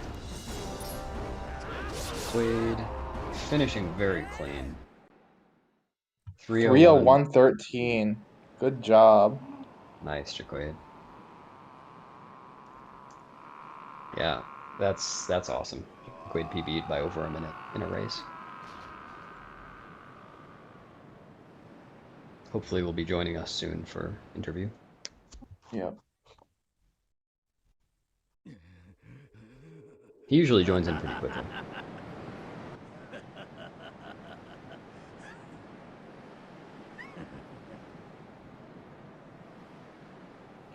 And yeah, Simi's looking like middle of 302. Yep. Whoa. Is that you, Jacquaid? Yes, Wait. that's me. Congrats. GG. Nice PB. I was unreliably informed by Simi after I finished Lakebed that his run was literally garbage. And then I like clicked on his stream whenever I was entering the Zant fight, and he was in like the room before, and I was just like, no, dear God. Oh man. I mean, even regardless of how the race is going, having a PB in a race is awesome. Yeah. Can we talk about how a Rolfo skip cost me sub 3? Yep. Oh yeah, that was so sad. Yeah, you're right. That would have been just sub 3 if you had gotten a Rafa skip first try. Oh man. I have somewhere But, to go after this pretty quickly, so I can stay in here for like a few minutes, but not super long. Can we talk about how you managed to practice Zelda enough to gold it? Practice, sure. Yeah, let's go with that. Practice. Because I need to do some of that practice. The Aralfos told Zelda, hey, I kind of screwed him over. Can you be nice to him, please? Well, thankfully, I think it would have taken pretty awful Zelda RNG for me to lose. So, yeah. Would have been at least like a 10 or something, which is possible, but still. What did Simi get? Like a 302.25? No, but on the Zelda. I think it was an 8 cycle. Yeah, I think Oh, okay. Alright, that's not that bad then. Yeah. Yeah, I don't like it when Zelda makes the difference. Oh, you put on iron boots. I didn't even notice. Also, I guess Gorge Void also made the difference in this run? Yeah. No, he... oh, right, you did. If you had failed Gorge Void, you still would have won by a bit. Maybe. I think Simi's in the waiting room. Depends on your last ferret escape. Simi, hello? Oh no. Oh god. I'm so sorry, Simi. I did this to you 2 years in a row. Nah, you deserve it. Did you PB on him last time too? No, but I knocked him out in the exact same round last year. Under basically the exact same circumstances as well. So what happened in your first half that made you say it was literally garbage? I mean, it was decent until like EMS. Like, I think we were tied at Sword and Shield Skip, which is always nice in a race because it's really lame when like the luck elements in that first part separate a race. Yeah. We were like tied there. EMS, I got 4 bad swings in a row, which was slightly irritating. And then just like, I'm trying to remember. I failed Decatoad 1 cycle. I failed Map Glitch and just like walked back to Zora's Domain. Oh, What? Really? I didn't notice that. notice that. So that was an interesting minute. Wow. I failed the like LJ to the Bosky skip for like a minute. And there was lots of other stuff. I can't remember the first half because it was an hour and a half ago. Wait, then so my second half- Beast, was Simi ever actually ahead of me then? Well, At the it's hard to start say was, because of the route differences, but I don't think so. Yeah. Okay. But after EMS, no, you were ahead the whole time. Yeah, because you both failed Forest Bit. I think Simi had a harder time with Nancy, because Simi, you failed the Deku Nut throw, right? Oh yeah, the nut didn't break, and then all that. Yeah. So, yeah, after that, I'm pretty sure Simi was behind the whole time. Like, I think I was like Dang. 5 or 6 minutes behind you. No, like 5. No. You Well, I remember was- that part. I My was late 4 game wasn't behind- even that bad though. I was 4 behind my PB at one point. That's what I'm trying to base that off. Obviously, it's hard to judge when we're doing different routes. But like Yeah. at Arbiter's, end of Arbiter's, you had like a 58 something, 58.30, Yeah, 58.43, I want to say. and I was 3:01.30 something. So we were like dead 3 minutes apart. Yeah, And then Rafa after skip, that- I guess, makes a lot of that. Yeah. How but good then, was like, your late game then? Because my late game was like actually pretty decent for me. I wasn't using splits, but City was like pretty good. Palace was pretty good. Like the only mistakes would have been like a couple seconds, and then Hyrule Castle was bad. Even like discounting Zelda, I think you said we were like 45 apart in the squid in the cutscene, Wow. Yeah. and just like bonked a lot. And then I was like trying not to watch after Arbiters. I was like making myself not watch your run, and then you messaged me, how did you catch up? So I'm like, god damn it. I'm stressed. But no, I just had a pretty solid late game until near the end there. Simi, you Simi- mentioning the bonk reminded me, is doing a side hop into a side roll down that slope in Hyrule Castle actually faster? Yeah. Nice. Simi, can you tell me how to aim at the pixel on Nerulfo skip? Just grind City ILs for a month straight and it starts to come together. All right, I'll consider that. But no, like, congrats to you. Yeah, thanks. I'm frustrated, especially like I wasn't able to play for like the last month. But then, this is probably the better outcome. 1, because I won't hold up the bracket. 2, because I don't know if how publicly you announced it, but I know you're basically not going to be playing anymore after Wolfdash. Yeah, that's right. So I think it's nicer that you get to continue on, even though obviously I would like to continue on. Oh, I just feel a little better about this year compared to last year, because last year we both played horribly, and this year we both played really well. Well, speak for yourself. Okay, well, I played pretty well. I played well at the end. I'll give yeah. Yeah. But no, I was definitely like, oh my god, then like, I think I was definitely in that, like, you know, when you're behind like by like 2 minutes from your PB or something, and you start getting that, all right, let's just get this going. I guess I was definitely in that kind of zone. And like, yeah, I don't know, just dumb things got me really pissed off. But then it got nice at the end, and I think it turned into a pretty nice race once we were like in city. Yeah. What was your Zelda? I know mine was like 8 or something. Mine was a Golden 7, Zelda. and it was a pretty fast Zelda too. Right. Because I was pretty sure like even if I played well in Castle, it's like it would come down to Zelda. But that's not that fun. So I'm glad Zelda went in the direction of the person who was actually ahead. Because as exciting as Zelda swings can be, that just sucks. Yeah.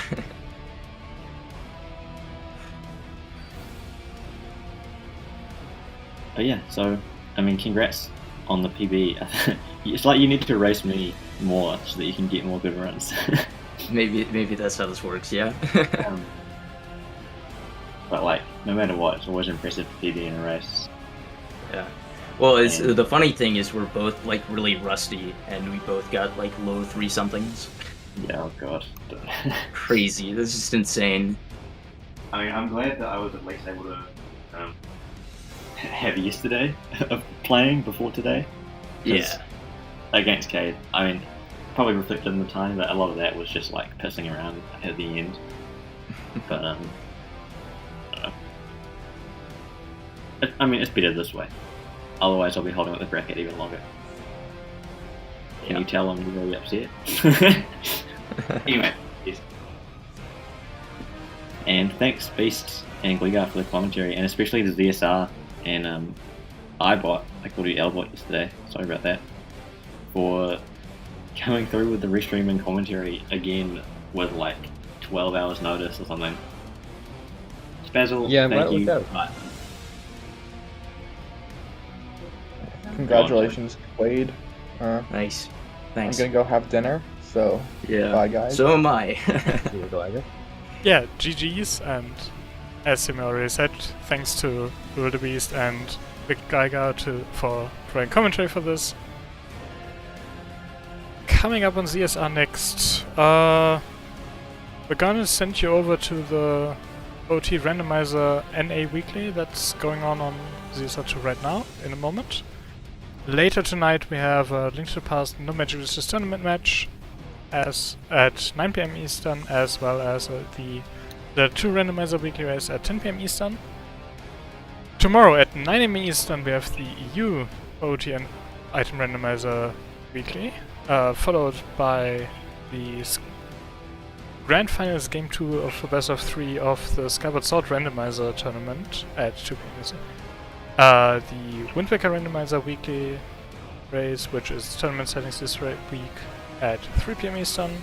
At the same time, if we find comms and a restreamer, there will be another match of this tournament. It's Marco vs. Bewilderbeast. Hi. Yeah. Not entirely sure if there are comms for that, but if there are, that will also be getting restreamed. At 3:30 PM Eastern, there's the Minish Cap randomizer weekly race, and possibly later in the night at 9 PM Eastern, another Past No Magic Resistance tournament match. So lots of things, and since I'm sure nobody remembered all of that anyways, do keep an eye on the schedule for all of that. So, any last comments from you guys? Congrats again to Jacquaid. Good luck, Beast, in your race against Marco. Kind of rough position to be in losers. Sorry. Yeah, thanks. I'm not holding out for a victory. Marco's on like record pace every day, and I've been learning a different game. Oh well. We'll see. Yeah, we'll see. Set the expectations low and then exceed them, right? Hmm? Set the expectations low, then exceed them. Yeah, that's the goal. So yeah, good luck on your race tomorrow. GG's to both runners, and that's it from us for now. Goodbye. See ya.